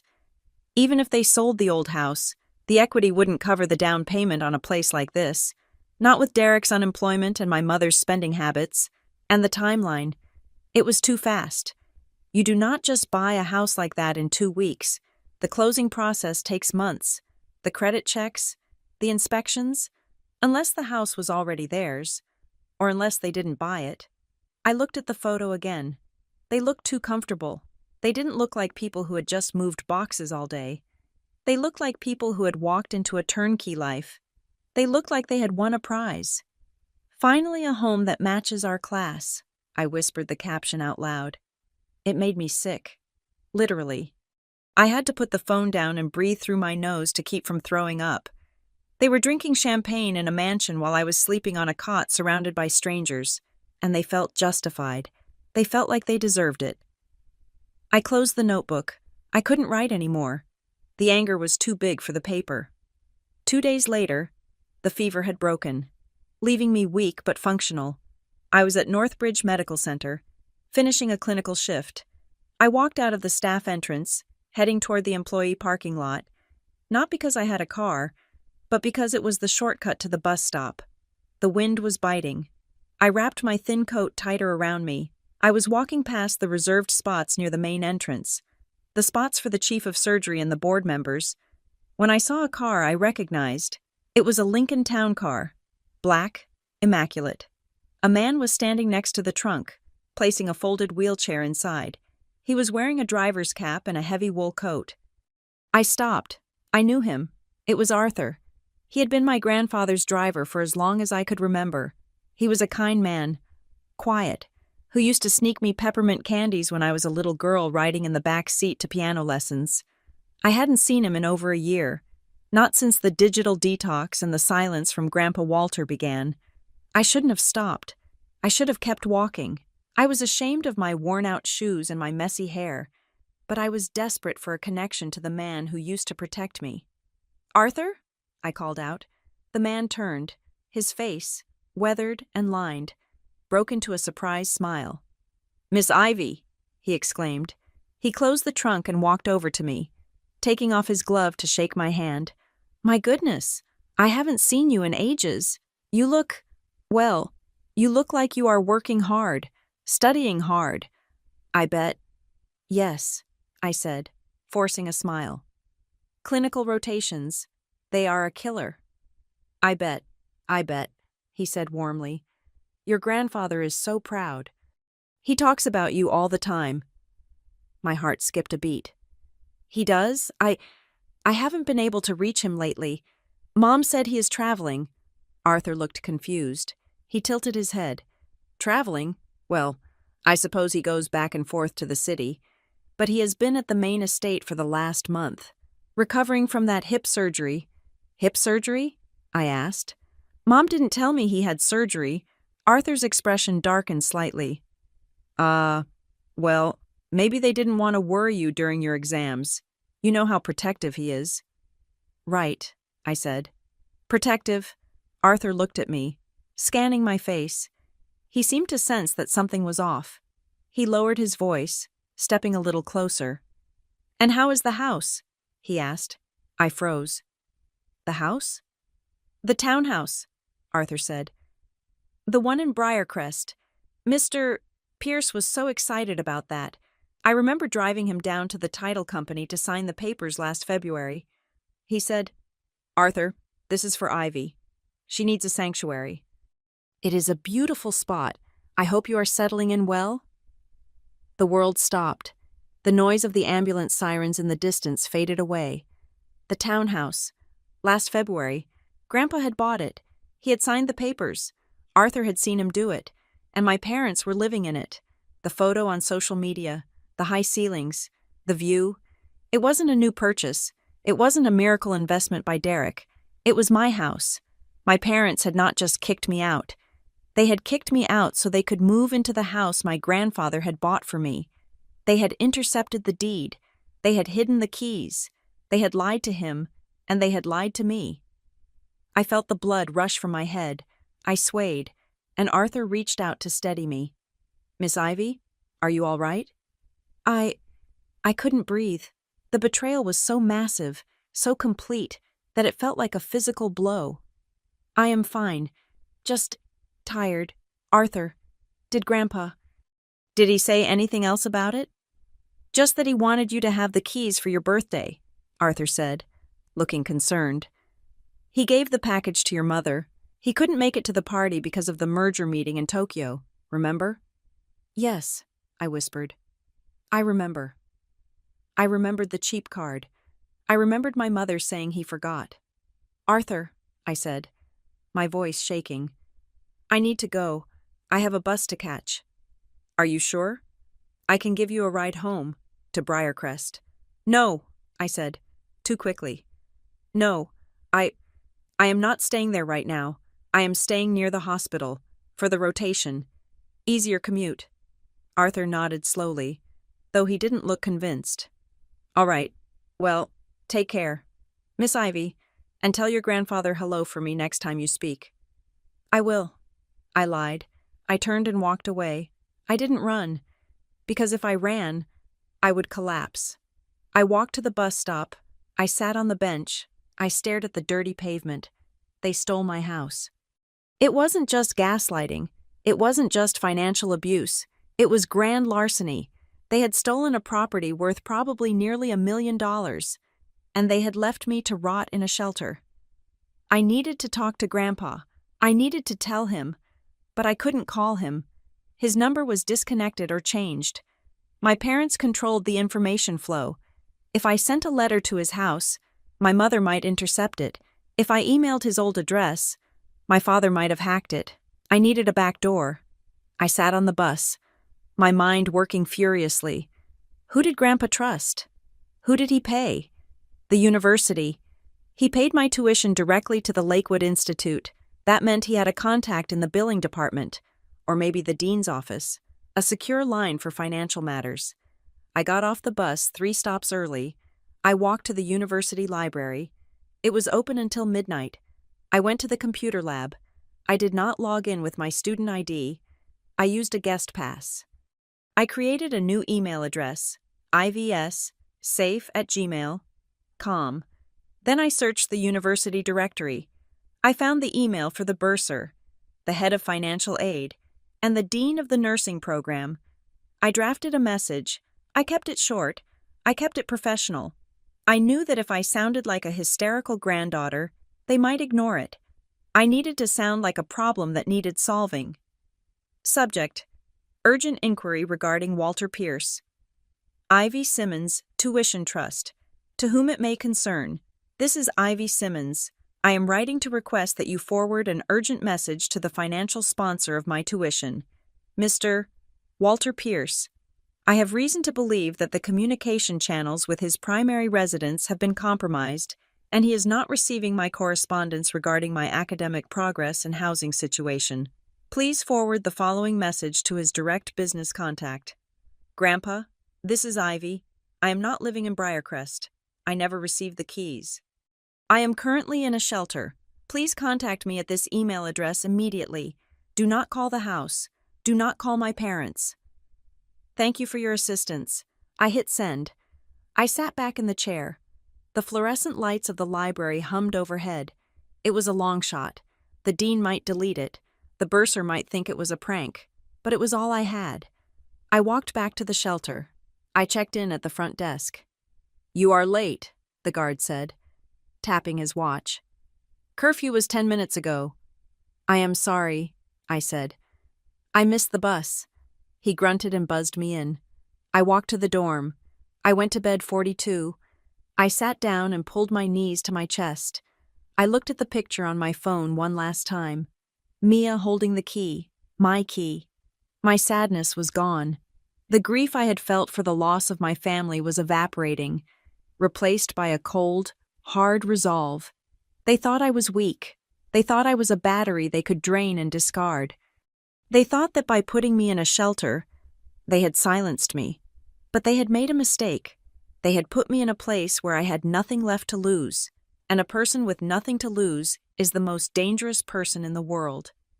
I lay down on the cot. I pulled the scratchy wool blanket up to my chin. "I am coming for you," I whispered to the dark ceiling, and for the first time in months, I slept soundly. The silence inside the Lincoln Navigator was heavier than the concrete walls of the shelter I had just left. The driver, Arthur, kept his eyes fixed on the road, the glass partition raised just enough to give us the illusion of privacy, though I knew he could likely hear every ragged breath I took. Grandpa Walter sat next to me. He did not look at me. He looked straight ahead, his hands resting on his knees. His knuckles were white. "Tell me," he said. "Start from the beginning, and do not spare me the details because you think I am too old or too fragile to hear them. I want the dates. I want the numbers. I want the words they used." I took a breath. The heated seat was seeping warmth into my frozen spine, thawing out parts of me I had not realized were numb. I started talking. I told him about the rent increase in November. I told him about the $650 a month. I told him about the extra shifts I picked up at the diner and the cleaning company just to keep the peace. I told him about the textbook I could not afford and how Mom had given Mia $300 for hair highlights the very same day. Grandpa did not interrupt. He did not gasp. He did not shake his head. He listened with the terrifying stillness of a predator waiting in the tall grass. He was calculating. I could almost hear the gears grinding in his mind, slotting every injustice into a ledger. "Then came the move," I said, my voice steadying. I was not crying. I was reporting. They said they were downsizing. They said they were moving in with Mia and Derek to save money and help with the baby. "Baby?" Walter asked sharply. "Mia says she is manifesting a pregnancy," I clarified. "There is no baby yet."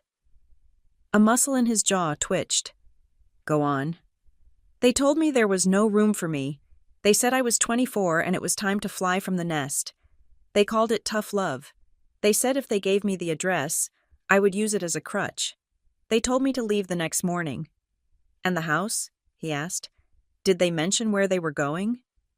"They were secretive," I said. "But I saw the brochures, Briarcrest Heights, and then, a few weeks ago, I saw a photo on social media. They were there, in a house with 12-foot ceilings and a view of the park." I turned to look at him. "Grandpa, Arthur asked me about the townhouse. He asked if I was enjoying it. He said you signed the papers last February." Walter Pierce closed his eyes. He took a long, slow inhale through his nose. When he opened his eyes again, they were not the eyes of a grandfather. They were the eyes of the man who had crushed unions and hostile takeovers in the 80s. "I bought it," he said. His voice was low, devoid of emotion. which made it infinitely scarier. 3 bedrooms, 2.5 baths, number 42 Briarcrest Lane. I bought it through a trust in your name. I had the deed and the keys sent via courier to your mother. I included a letter. I told her to give it to you on your birthday as a surprise, since I was stuck in Tokyo. He turned to me. I paid the property taxes for the year. I set up a maintenance fund. It was supposed to be your sanctuary, Ivy, a place where you could study without worrying about rent, a place that was yours. I never saw it, I said. I never saw a key. I never saw a letter. On my birthday, Mom gave me a card from the dollar store. She said you forgot to call. She said I forgot, he repeated. He let out a short, dry laugh that sounded like a bark. And when I called the house to speak to you, when I emailed, they told me you were on a digital detox, I said. They said you were in the Swiss Alps, and when I tried to call you, the number was dead. Blocked, he corrected. They blocked my number on your phone, and they told me, he stopped, shaking his head in disbelief. They told me you were so busy with your clinicals that you didn't have time to talk. They said you were loving the house. They said you had painted the kitchen yellow. I hate yellow, I whispered. I know, he said. That should have been my first clue. The car turned a corner, gliding smoothly toward the entrance of the Pierre Hotel. The doorman was already moving toward us. There is something else, Walter said. He looked out the window, his gaze unfocused. The paperwork, to transfer a deed from a trust, to assume occupancy, that requires signatures. It requires notarization. If they are living there, and the house is in your name, they either forged your signature or they filed a quitclaim deed to move it to an LLC. He looked at me, his eyes narrowing. Your father is a fool, he stated. Mark couldn't file a tax return without help. Your mother is lazy. Mia is incompetent. They didn't do this alone. To move that fast, to intercept the mail, to handle the county filings. Someone helped them. Someone who knows the system. The car stopped. The door opened. We are here, Walter said. Get out. I stepped out onto the sidewalk. I felt filthy. My coat was stained with shelter grime. My hair was unwashed. I looked at the golden revolving doors of the hotel and felt a wave of panic. Grandpa, I can't go in there, I said. Look at me. He stepped out of the car and buttoned his coat. He walked around and took my arm. His grip was iron. You are Ivy Simmons, he said. You are my granddaughter. You could walk in there naked, and you would still have more dignity than anyone currently sitting in that lobby. Walk. We walked. He booked a suite. Not a room. A suite. He ordered room service before we even got in the elevator. When we got to the room, he pointed to the bathroom. Shower, he ordered. Use the robe. Throw those clothes in the trash. I will have someone bring up something for you to wear. I stood under the hot water for 45 minutes. I scrubbed my skin until it was raw. I washed the smell of the shelter out of my hair. I watched the gray water swirl down the drain, taking the last 3 months of my life with it. When I came out, wrapped in a thick white robe, there was a cart of food waiting. Eggs Benedict, fresh fruit, coffee that smelled like heaven. Grandpa was sitting by the window, looking out at the city skyline. He had his phone on the table in front of him.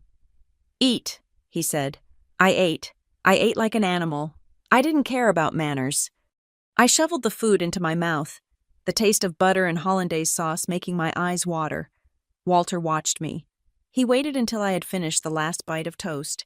Then he pointed to the phone. I am going to call her, he said. My stomach dropped. Mom? Yes. What are you going to say? Are you going to tell her you know? No, he said. The art of war. Ivy. Never let your enemy know you're on the battlefield until you have the high ground.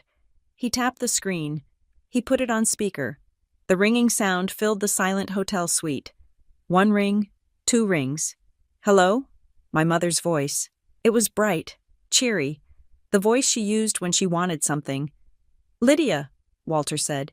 His voice was warm. It was an Oscar-worthy performance. It is Dad. Dad, she exclaimed. Oh, it is so good to hear from you. We were just talking about you. How was the retreat? Refreshing, he lied. I am back in the city early. I wanted to check in. I haven't spoken to Ivy in months. I feel terrible about missing her birthday. I sat frozen on the sofa, clutching the robe.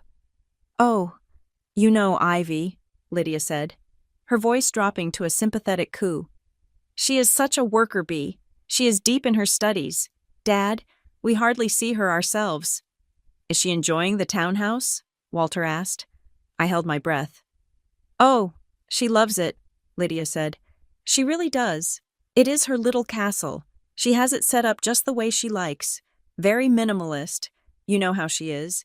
She said it is the best gift she has ever received. That is good to hear, Walter said. I was thinking of dropping by, to see her, maybe take her to dinner. There was a pause, a hesitation on the other end of the line. Oh, I wouldn't do that, Dad, Lydia said quickly. She is in a very intense rotation right now. Infectious diseases. She is terrified of exposing anyone. She is basically quarantining in the house. She told us specifically, no visitors until I pass my boards. She is very stressed. I see, Walter said. So she is in the townhouse right now? Yes, Lydia said. Locked in with her books. And you and Mark? How are you two? Oh, we are fine. Just plodding along in the old house. Missing the kids, of course. But we are so proud of Ivy's independence. It is exactly what you wanted for her. Yes, Walter said. Independence. That is exactly what I wanted. Well, I should run. Dad, Lydia said.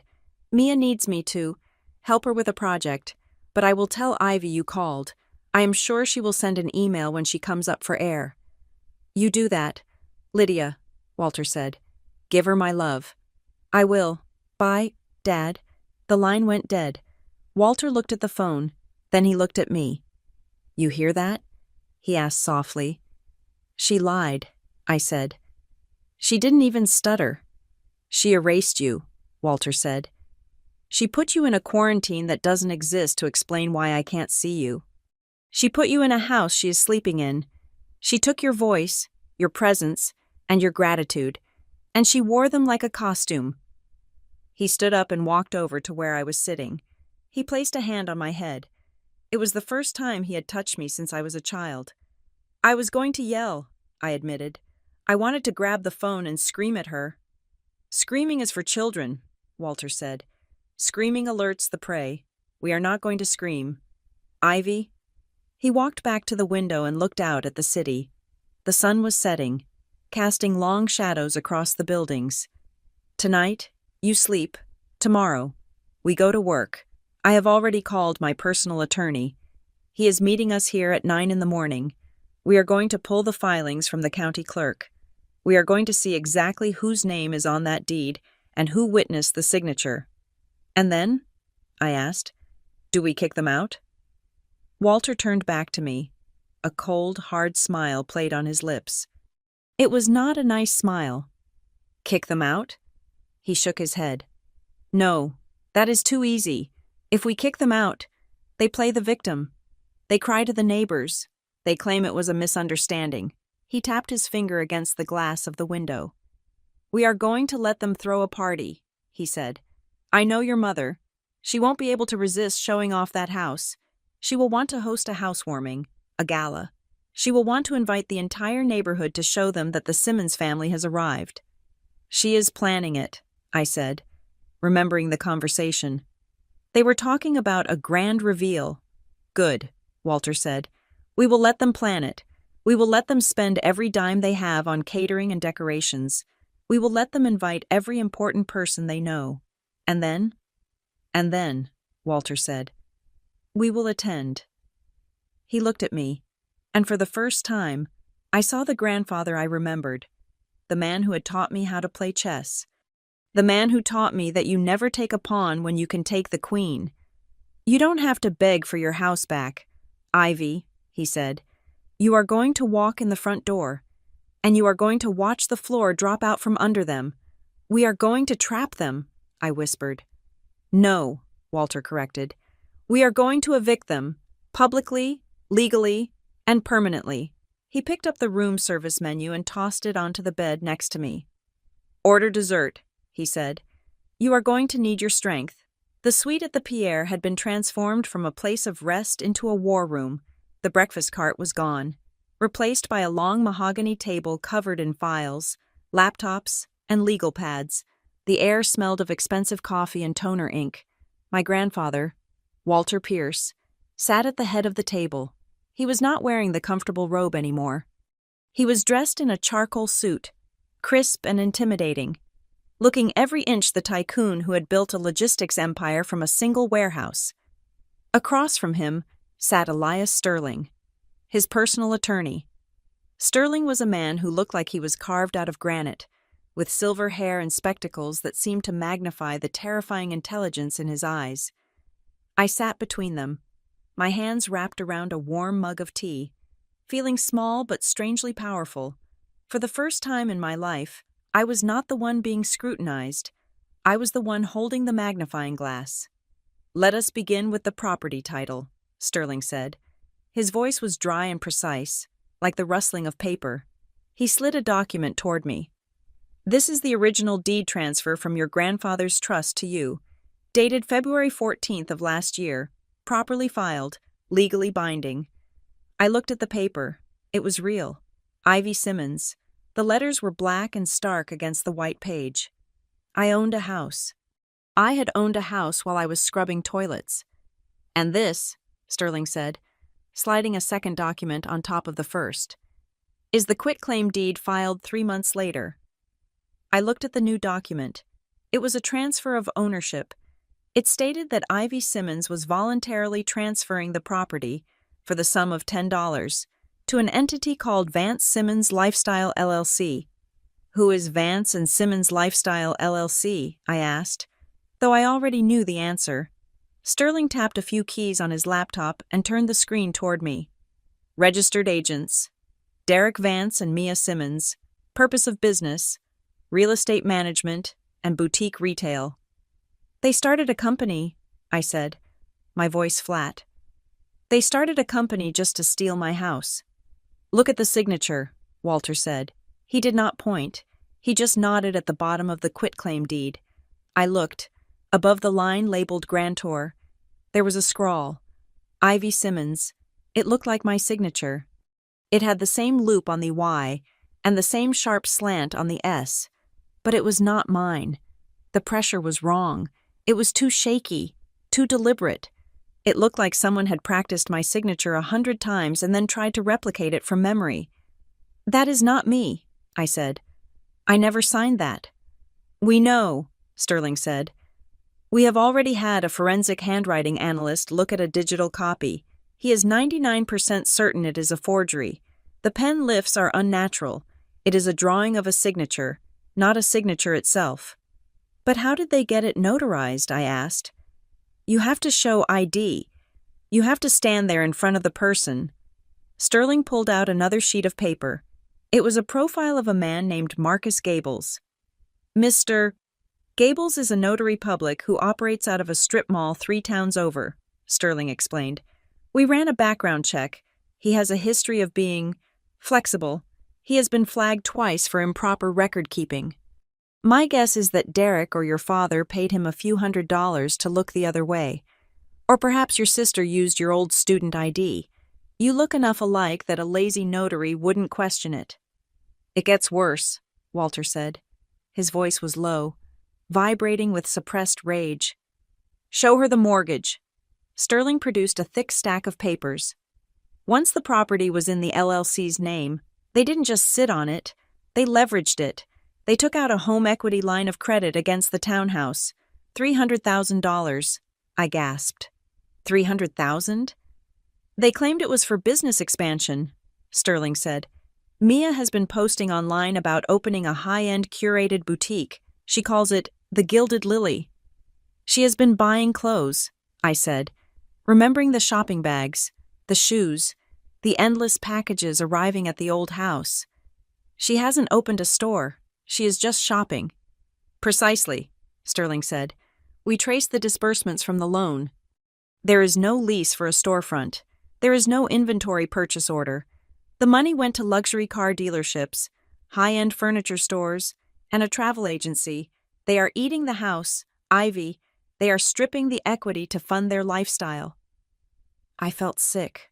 The house, my sanctuary, the place Grandpa intended for me to be safe, was being hollowed out from the inside. They were not just living in it, they were consuming it. "There is one more thing," Sterling said, and for the first time, he looked hesitant. He glanced at Walter. Walter nodded. "We found a court filing from last August," Sterling said. "It was a civil hearing regarding a petition for alternative service of process." "What does that mean?" "It means," Sterling said, "that your parents went to a judge and claimed they could not locate you. They claimed you were erratic, possibly unstable, and that they needed legal authority to receive mail on your behalf to ensure bills were paid. They painted a picture of a troubled daughter who had gone off the grid."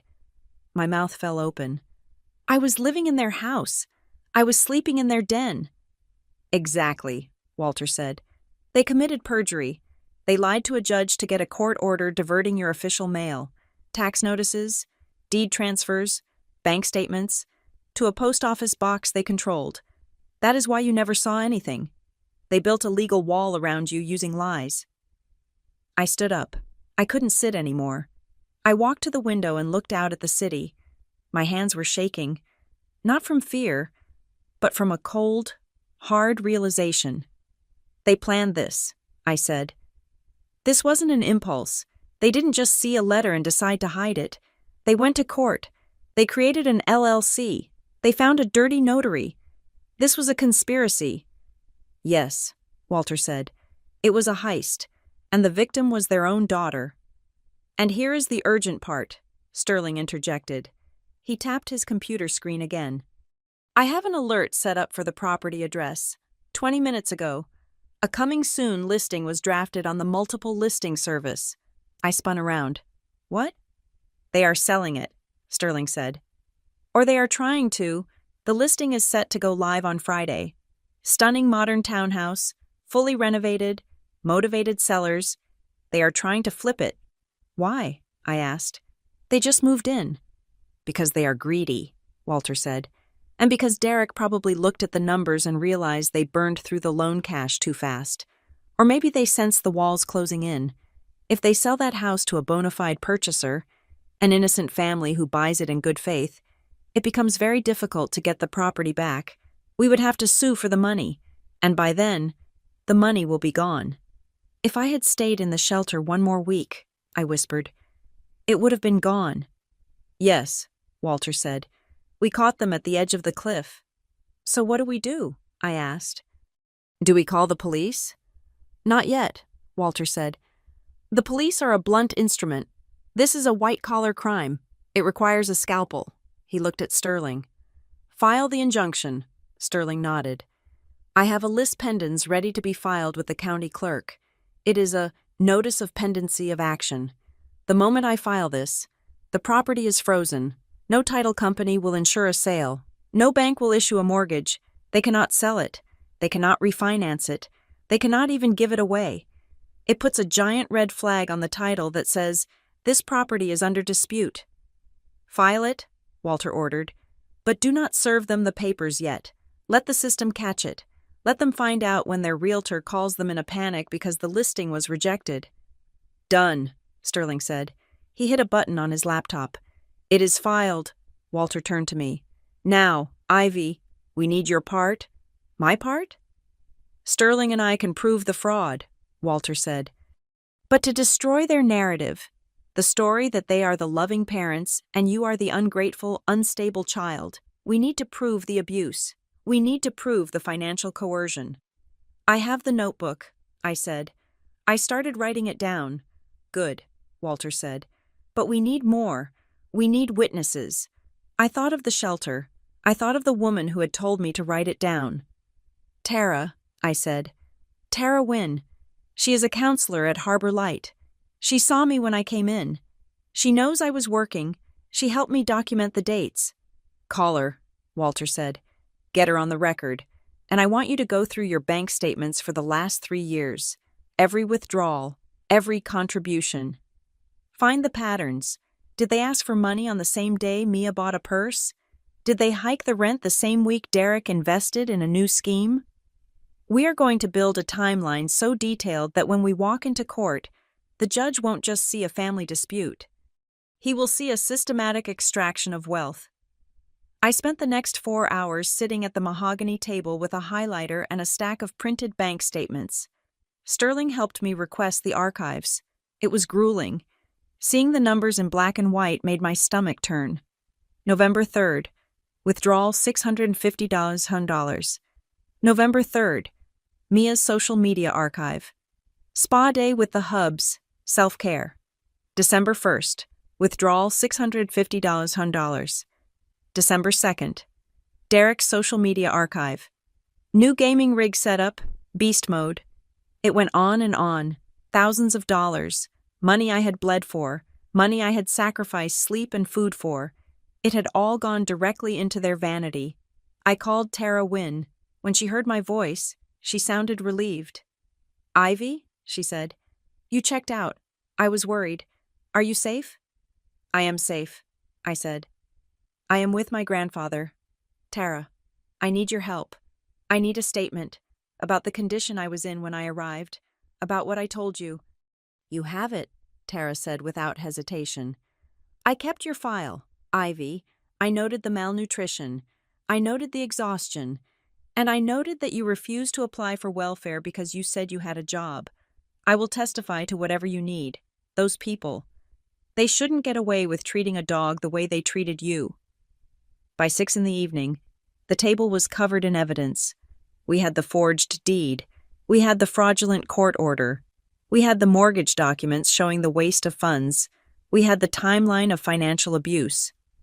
Sterling stacked the papers into a neat pile. He looked at Walter. "We have enough to bury them," Sterling said.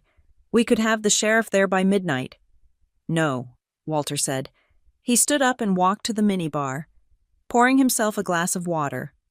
"Not tonight." "Why not?" I asked. "They are selling the house. They are trying to run." "Because of the invitation," Walter said. He reached into his pocket and pulled out his phone. He opened an email and showed it to me. It was a forwarded message from a business associate of his, someone my parents didn't know was loyal to him. It was a digital invitation. "The Simmons family invites you to a grand housewarming gala, celebrating our new chapter in Briarcrest Heights. Saturday, 7 p.m, cocktails, hors d'oeuvres, and big announcements." "They are throwing a party," I said. "This Saturday. They are trying to cement their status," Walter said. "They want the neighbors to see them. They want the social validation. They are going to stand in that living room and toast to their own success. Funded by your name." He looked at me, and his eyes were cold and hard as diamonds. "We are not going to send the sheriff to knock on the door in the middle of the night," Walter said. "We are going to let them have their moment. We are going to let them put on their best clothes. We are going to let them fill that house with witnesses. And then?" I asked. "And then we are going to walk in," Walter said. "The injunction is filed, but notice won't be served until I say so. I want them to feel safe. I want them to feel victorious." He took a sip of water and set the glass down with a definitive click. "The night they plan to host the party," he said softly, "will be the night they sign their ruin. They want an audience? Fine. We will give them a show they will never forget." I looked at the invitation on the screen. Saturday, 3 days away, 3 days to prepare, 3 days to turn my fear into armor. "I will be ready," I said. Walter nodded. "I know you will. Now, get some rest. Tomorrow, we go shopping. If we are crashing a gala, you are not wearing borrowed clothes. You are going to look like the owner of the house." The plan was set in motion on a Thursday morning. 48 hours before the party, we were back in the suite at the Pierre. The sun was streaming in through the sheer curtains, but the atmosphere inside was cool and calculated. My grandfather, Walter Pierce, sat by the telephone. He did not look like a man who was about to destroy his own daughter's life. He looked like a man about to close a deal. He adjusted his cufflink, took a sip of water, and dialed. He put the phone on speaker. "Lydia," he said when she answered. His voice was booming, filled with a fake, jovial warmth that made my skin crawl. "It is Dad." "Dad?" My mother's voice chirped through the speaker. She sounded breathless, likely running around the townhouse preparing for her big debut. "I didn't expect to hear from you again so soon. Is everything okay?" "Better than okay," Walter said. "I have some news. The negotiations in Zurich wrapped up early. I am flying back. In fact, I will be in the city by Saturday afternoon." There was a pause on the other end, a frantic, joyful silence. I could almost hear her brain calculating the social capital of having Walter Pierce at her party. "That is amazing," she squealed. "Oh my God, Dad, the timing is perfect. You have to come to the house. We are having a little gathering, just a housewarming, Saturday night." "A gathering?" Walter asked, feigning ignorance. "I thought Ivy was quarantining." "Oh, she is," Lydia lied quickly, effortlessly. "She will be upstairs in her room, of course, but Mark and I would love to show you the place, and Mia and Derek are dying to see you. It is going to be elegant, very understated." "Understated," Walter repeated, glancing at the invitation on his laptop screen that promised a gala. "Well, that sounds delightful. I would hate to intrude on Ivy's study time. Though, you won't hear a peep from her," Lydia promised. "She has noise-canceling headphones. Honestly, she is so focused she probably won't even know there is a party happening." I sat on the edge of the sofa, my hands clenched in my lap. She was erasing me again. She was going to host a party in my house, with my grandfather as the guest of honor, while claiming I was hiding upstairs like a ghost. "All right then," Walter said. "I will be there. 7 o'clock?" "7 is perfect," Lydia said. "Oh, Dad, this makes everything complete. We have missed you so much." "I have missed you too." "Lydia," Walter said. "You have no idea." He hung up. The smile vanished from his face instantly, replaced by a look of grim determination. "She took the bait," he said. "She thinks she has won," I said quietly.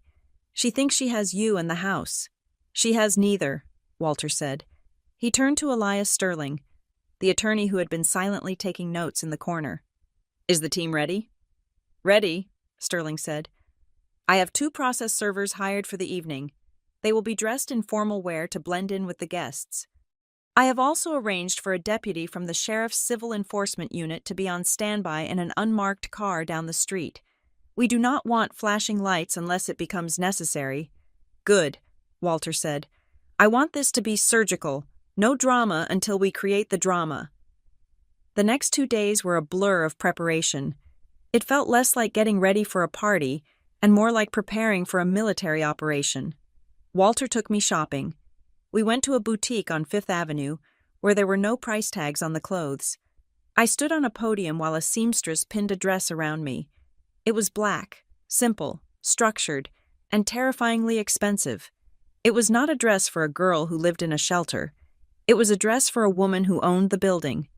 "Shoulders back," the seamstress murmured, her mouth full of pins. I looked at myself in the 3-way mirror. I barely recognized the reflection. My hair, which I had cut myself in the shelter bathroom with dull scissors, had been professionally styled into a sleek bob. The dark circles under my eyes were covered, the hollows in my cheeks, remnants of months of malnutrition, just made me look sharp, angular. "You look dangerous," Walter said from the velvet chair where he was watching. "I feel like I'm wearing a costume," I admitted. "It is armor," he corrected. "When you walk into that house, you are not their daughter, you are not their sister. You are the plaintiff, and you need to look like you can buy and sell everyone in the room." On Saturday afternoon, 3 hours before the party, I stood in the bathroom of the hotel suite. I locked the door. I needed a moment of absolute silence. I leaned over the sink and looked into my own eyes. For months, I had trained myself to be invisible, in the shelter. Invisibility was safety. In my parents' house, invisibility was survival. If I was quiet enough, if I was small enough, maybe they wouldn't raise the rent. Maybe they wouldn't mock me. Now, I had to do the opposite. I had to be loud, not with my voice, but with my presence. "My name is Ivy Simmons," I whispered to the mirror. I practiced the words I would say. I practiced not shaking. My hands had a tremor, a lingering effect of the stress and the caffeine, and I held them out in front of me, willing them to be still. "It is my house," I said. "Get out." It sounded weak. I tried again. "Get out." Better. I thought about the timeline I had written in my notebook, the $650, the broken heater, the letter steamed open, the lie about the Swiss Alps. I let the anger come. Not the hot, tearful anger that made me helpless, but the cold, heavy anger that sat in my chest like a stone. I used that stone to steady my hands. I walked back out into the suite. Walter was waiting. He was wearing a tuxedo. He looked like a titan. "Are you ready?" he asked. "I am ready," I said. "Before we go," he said, handing me his tablet, "you need to see this." I took the device. It was open to Mia's social media profile. She had been posting stories all day. The first video showed the living room of the townhouse. It was decorated with white roses, hundreds of them. There were caterers setting up trays of champagne glasses. "Sneak peek!" Mia's voice chirped from behind the camera. "The Gilded Lily launch party is going to be insane. Look at these flowers. Classy, right?" She panned the camera to the window. The view I had seen in the photo was even clearer now. The sun was setting over Briarcrest Heights. The next video was of Derek. He was standing by the front door, wearing a tuxedo that was slightly too tight.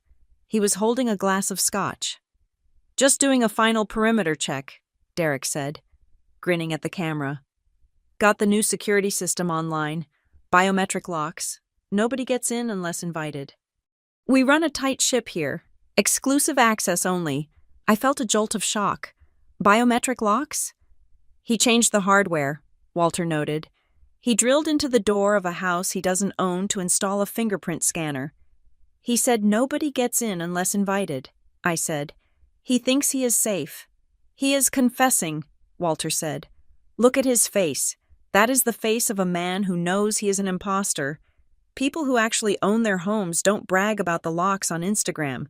They brag about the locks because they are afraid someone is coming to take it back." "He cleared the papers, too," I said, remembering the lawyer's briefing. "Sterling said they shredded a bunch of documents yesterday." "They can shred the paper," Walter said. "They can't shred the digital trail. Every time Derek swipes his finger on that lock, he is leaving proof of unauthorized access." He took the tablet back and turned it off. "Listen to me, Ivy," he said.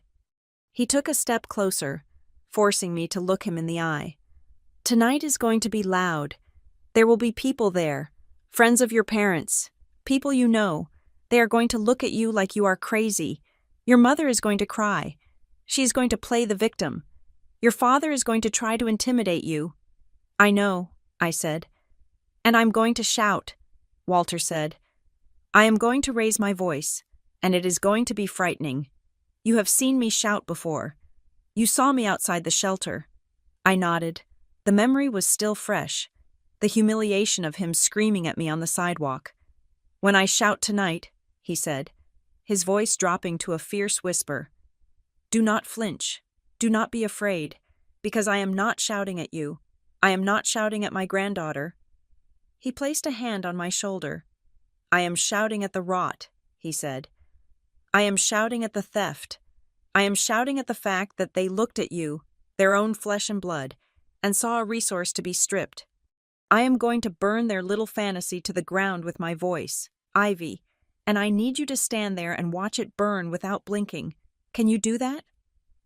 I thought about the cold nights in the shelter. I thought about the way Arthur looked at me with pity. I thought about Mia's white roses. "I won't blink," I said. "Good," Walter said. "Then let's go get your house." We took the Lincoln. Arthur was driving again. The partition was down this time. The drive to Briarcrest Heights took 40 minutes. As we got closer, the scenery changed. The grimy streets of the city gave way to tree-lined avenues. The streetlights here were different. Golden, ornamental globes instead of harsh sodium vapor. The houses sat far back from the road, behind wrought iron gates and manicured hedges. It was a world I was supposed to be part of. It was the world Grandpa had tried to give me. We turned onto Briarcrest Lane. The street was lined with cars, Mercedes, BMWs, Lexuses. My parents had managed to draw a crowd. Arthur slowed the car. "There it is," he said softly. I looked out the window. Number 42. It was beautiful. It was a 3-story townhouse made of pale brick with black shutters. Light was pouring out of every window. I could see silhouettes of people moving inside. I could hear the faint sound of jazz music drifting out into the street. It looked warm. It looked inviting. And it was completely stolen. My stomach twisted. Part of me, the part that was still the scared girl in the shelter, wanted to tell Arthur to keep driving. I wanted to disappear. It felt impossible that I could walk up those steps and challenge the people inside. They were my parents. They had held power over me my entire life. Then I saw the front door. It was open. Derek was standing there, shaking hands with a couple I recognized from my parents' old country club. He was laughing. He looked like the lord of the manor. He was standing in my doorway. The fear evaporated. It was replaced by a cold, sharp clarity. "Stop the car," Walter said. Arthur pulled the massive SUV right up to the curb, directly in front of the walkway, blocking a fire hydrant. He didn't care. "Sterling is in position?" Walter asked. "He is in the sedan behind us," Arthur confirmed. "The process servers are already inside. They slipped in with the catering staff." "Excellent," Walter said. He turned to me. He didn't smile. He looked at me with a solemn respect, like a general sending a soldier into the breach. "Ivy," he said, "do you remember the title of the story you told me?" I looked at him, confused. "What story?" "The story of your life," he said. "The one you have been living?" He looked at the house, then back at me. "My grandpa saw me going in and out of a shelter and shouted," he quoted softly. "That is how it started, isn't it?" I nodded. "But," he added, emphasizing the word, "but tonight ends differently." He opened his door. The cold night air rushed in. "He shouted," Walter said, stepping out onto the pavement and offering me his hand. "But then he led me straight through the front door of the home that belongs to me, right in front of the people who tried to erase my name." I took his hand. I stepped out of the car. My heels clicked on the pavement. I smoothed down the black dress. I lifted my chin. We walked up the path. Derek saw us first. He was mid-laugh, holding a glass of wine. He looked at Walter, and his face lit up with a sycophantic grin. "Walter," he called out, "you made it." Then he saw me. The grin froze. It didn't just fade. It shattered. His eyes went wide. He looked from Walter to me, and then down at my dress, and then back to my face. He looked like he was seeing a ghost. "Ivy?" he stammered. What are you doing here?" Walter didn't stop. He didn't slow down. He walked straight toward Derek, forcing him to step back into the foyer or be run over. "We are here for the announcement," Walter said, his voice carrying over the music. We stepped across the threshold. I was inside. The air smelled of expensive perfume and white roses. The house was packed. My mother was across the room, wearing her cream dress, laughing with a group of women. Mia was posing for a photo near the staircase. They didn't see us yet. Walter squeezed my hand once, tight. Then he let go. He took a deep breath, his chest expanding. The music was playing. The people were chatting. And then, Walter Pierce shouted. The moment Walter Pierce stepped fully into the foyer, the air in the house changed. It was as if the temperature dropped 20 degrees in a single second. The jazz music was still playing softly, and the guests were still holding their crystal champagne flutes. But all eyes turned toward the door. My mother, Lydia, was the first to react. She was standing near the fireplace, holding court with 3 women from the Neighborhood Homeowners Association. When she saw me, Her eyes widened in genuine shock, but her training as a social climber kicked in instantly. She plastered a wide, frantic smile on her face and rushed toward us, her cream-colored dress swishing around her ankles. "Dad!" she exclaimed, her voice pitching too high. And Ivy. Oh my goodness. She reached out as if to hug me, but she stopped 2 feet away when she saw the look on my face. She pivoted, turning to the guests with a laugh that sounded like glass breaking. "Everyone, look who decided to join the party. My father, Walter Pierce, and my daughter, Ivy. We thought Ivy was too buried in her books upstairs to come down, but I guess she couldn't resist the fun." She was doubling down on the lie. She was terrified. She was trying to spin the narrative in real time, hoping that if she just kept talking, nobody would notice the executioner standing in her hallway. Come in," she babbled, reaching for Walter's arm. "Let me get you a drink. Mark, get Dad a scotch. The good stuff." Walter did not move. He did not look at the guests. He looked at Lydia. He looked at the white roses. He looked at the lie she had constructed. Then, he unleashed the voice that I had feared my entire childhood, the voice that could level a boardroom. "Stop acting!" The shout was so loud, so sudden, that it physically vibrated in my chest. The music stopped. The chatter died instantly. A waiter dropped a tray of hors d'oeuvres, the crash of ceramic echoing in the terrified silence. Lydia flinched as if she had been slapped. She took a stumbling step back, her hand flying to her throat. "Dad?" she whispered. "What are you—" "This is not your house," Walter boomed. He swept his arm across the room, pointing at the crown molding, the furniture, the people. "None of this belongs to you. You are not the owners. You are trespassers." Mark came rushing over from the bar, wiping his hands on a napkin. He looked pale, sweating through his tuxedo. "Dad, please," Mark hissed, trying to keep his voice low. "You are making a scene. People are watching. Let's go to the study. Let's talk about this like family." "Family?" Walter laughed. It was a cold, cruel sound. "There is no family here, Mark. There are only thieves." "You misunderstand," Mark stammered, looking nervously at the guests who were now whispering openly. "It is complicated. The paperwork. We handled it for Ivy, to protect her." "To protect me?" I spoke up. My voice was not as loud as Walter's, but in the dead silence of the room, it carried to every corner. "You protected me by putting me in a homeless shelter?" A gasp went through the room. I saw the woman from the Homeowners Association cover her mouth. Mia, who had been posing on the stairs, came storming down. She looked furious. Her big night, her gilded lily launch, was being ruined.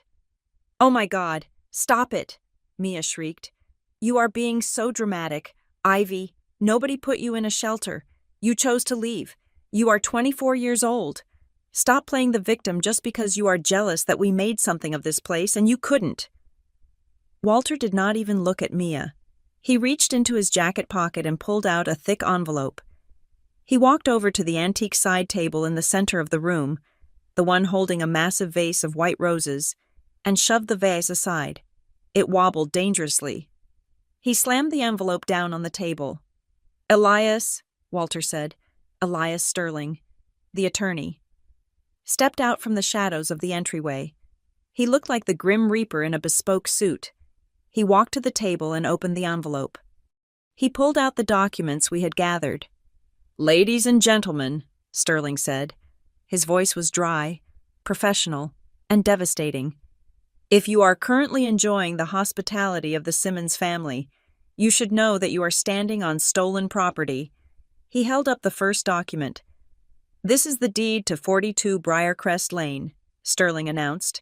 "It is dated February 14th of last year. The sole legal owner of this property is Ms. Ivy Simmons." He held up the second document. "And this," Sterling continued, "is a quitclaim deed filed 3 months later, purporting to transfer ownership to an entity known as Vance and Simmons Lifestyle LLC, Forensic analysis has confirmed that the signature of Ms. Ivy Simmons on this document is a forgery. That is a lie, Derek shouted from the doorway. She signed it. She forgot. She is on medication. Sterling ignored him. He held up a third document. Furthermore, the lawyer said, this property was encumbered with a $300,000 home equity line of credit. The funds from this loan, which were legally intended for property improvement, have been traced directly to personal accounts held by Derek Vance and Mia Simmons, including purchases for luxury vehicles and retail goods. The room was buzzing now. The guests were backing away from my parents like they were contagious. Mia's face turned a violent shade of red. She marched up to me, her finger pointing in my face. You ungrateful little brat, she hissed. We did this for you. You couldn't handle a house like this. You are a student. You work in a diner. We were managing the asset. I was keeping it safe until you were ready. I looked at my sister. I looked at the diamond earrings she was wearing, earrings bought with the equity from my walls. Keeping it safe? I asked calmly. To keep something for someone, Mia, you have to tell them it exists. I didn't know I owned this house until 3 days ago. We were going to tell you, Lydia cried out. She pushed forward, tears streaming down her face. Ivy, honey, please, tell them we love you. We were going to surprise you when you graduated. We needed a place to stay, and we thought we would warm it up for you. You were going to surprise me? I asked. Yes, Lydia sobbed. We love you. I would never keep you from your home. I have been so worried about you. Walter held up his hand. Stop. He pulled out his phone. He tapped the screen. He held it up to the microphone of the DJ booth, which stood silent near the stairs. Let us hear how worried you were, Walter said. He hit play. The recording of the call from 2 days ago blasted through the speakers. My mother's voice, clear and chirpy, filled the room. Oh, she loves it. She really does. It is her little castle. She is in a very intense rotation right now. She is basically quarantining in the house. She told us specifically, no visitors until I pass my boards. She is locked in with her books. The recording ended. Lydia froze. The color drained from her face until she looked like a corpse. You told me she was upstairs, Walter said to the room.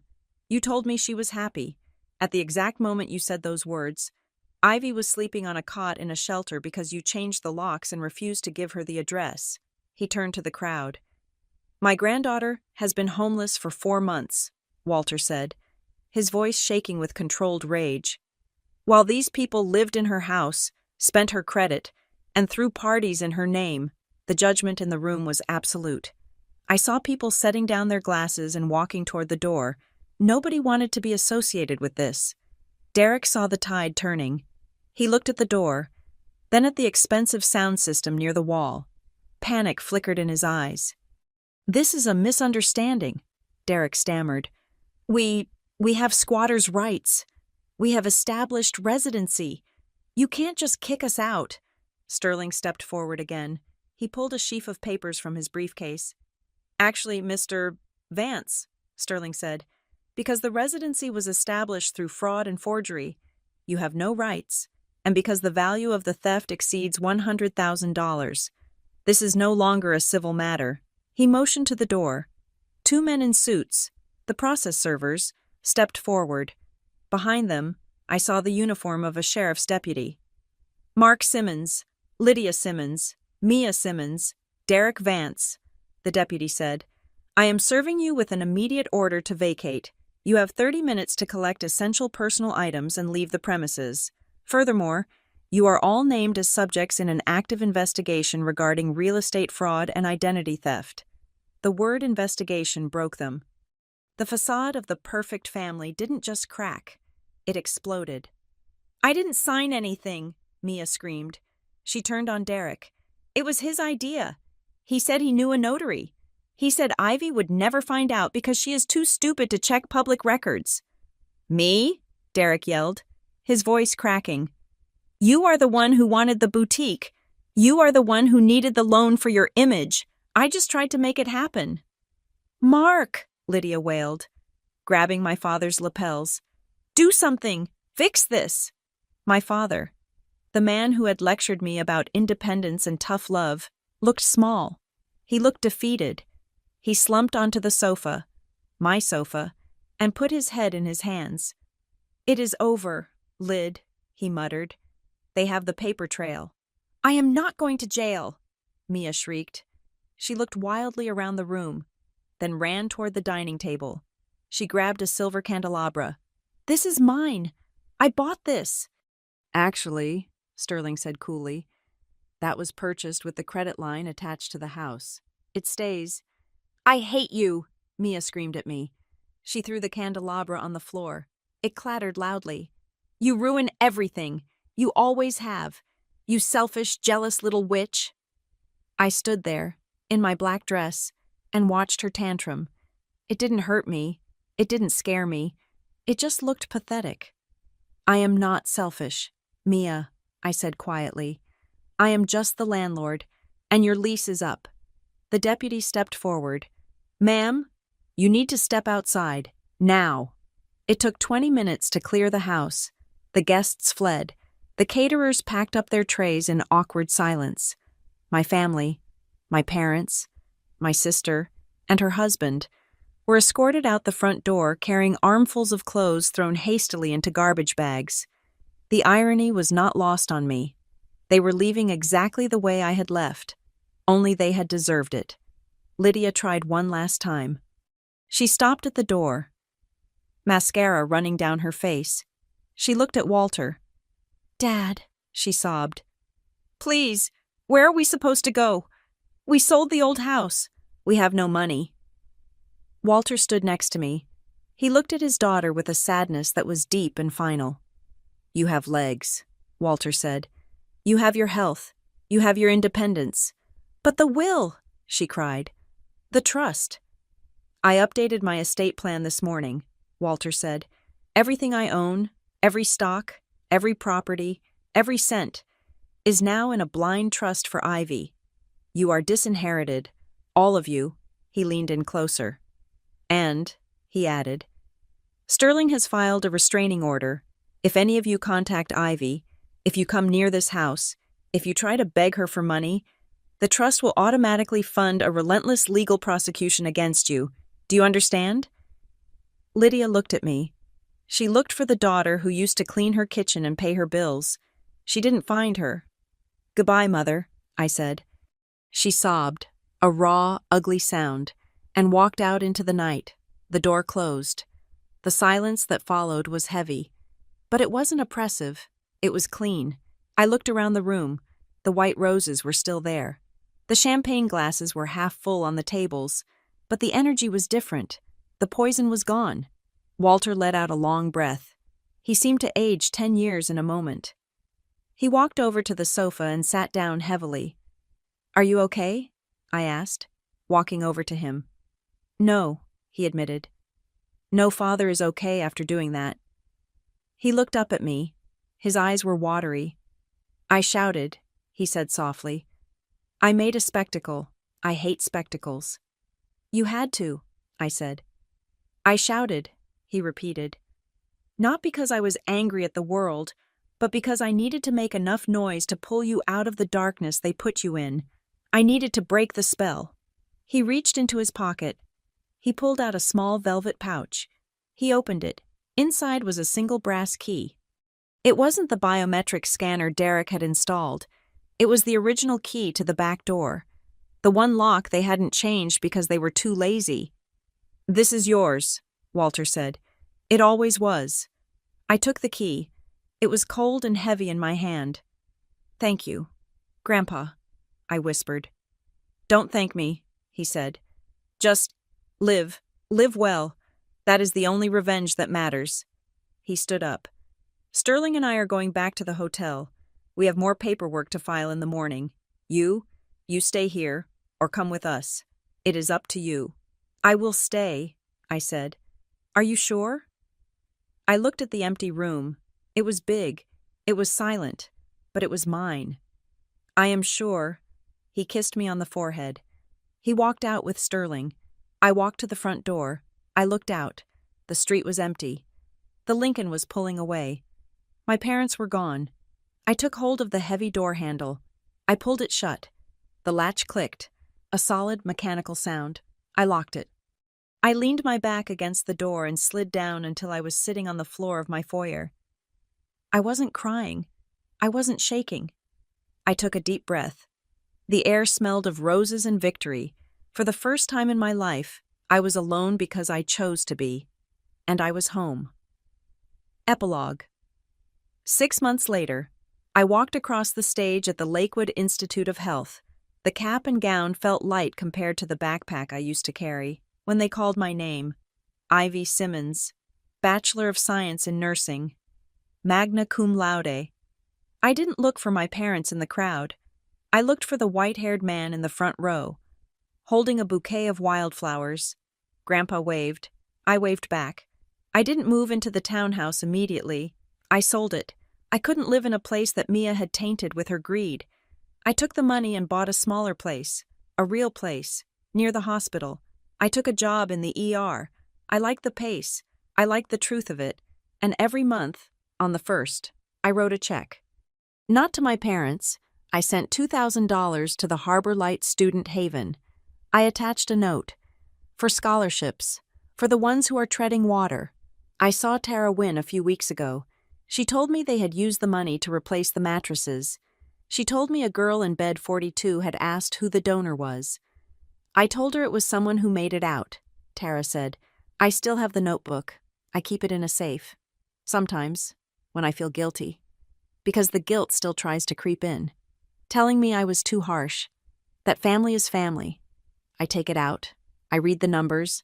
I read the dates. I remind myself of the lesson I learned in the cold wind outside the shelter. Kindness is a gift. It is precious. But if you give it to people who use it as ammunition, you aren't being kind. You are being a target. I am not a target anymore. I am the one holding the pen. And this time, I am writing my own story. Thank you so much for listening to my story. I know it was intense, but I hope it reminds you that you never have to set yourself on fire to keep other people warm. I would love to know where you are tuning in from today. Are you listening while driving, cooking, or maybe relaxing before bed? Let me know in the comments below. I love reading your responses. And please, if you enjoyed this story, make sure to subscribe to Helena Revenge Stories, like this video, and hit that hype button so we can share this message with more people who might need to hear it. Stay strong.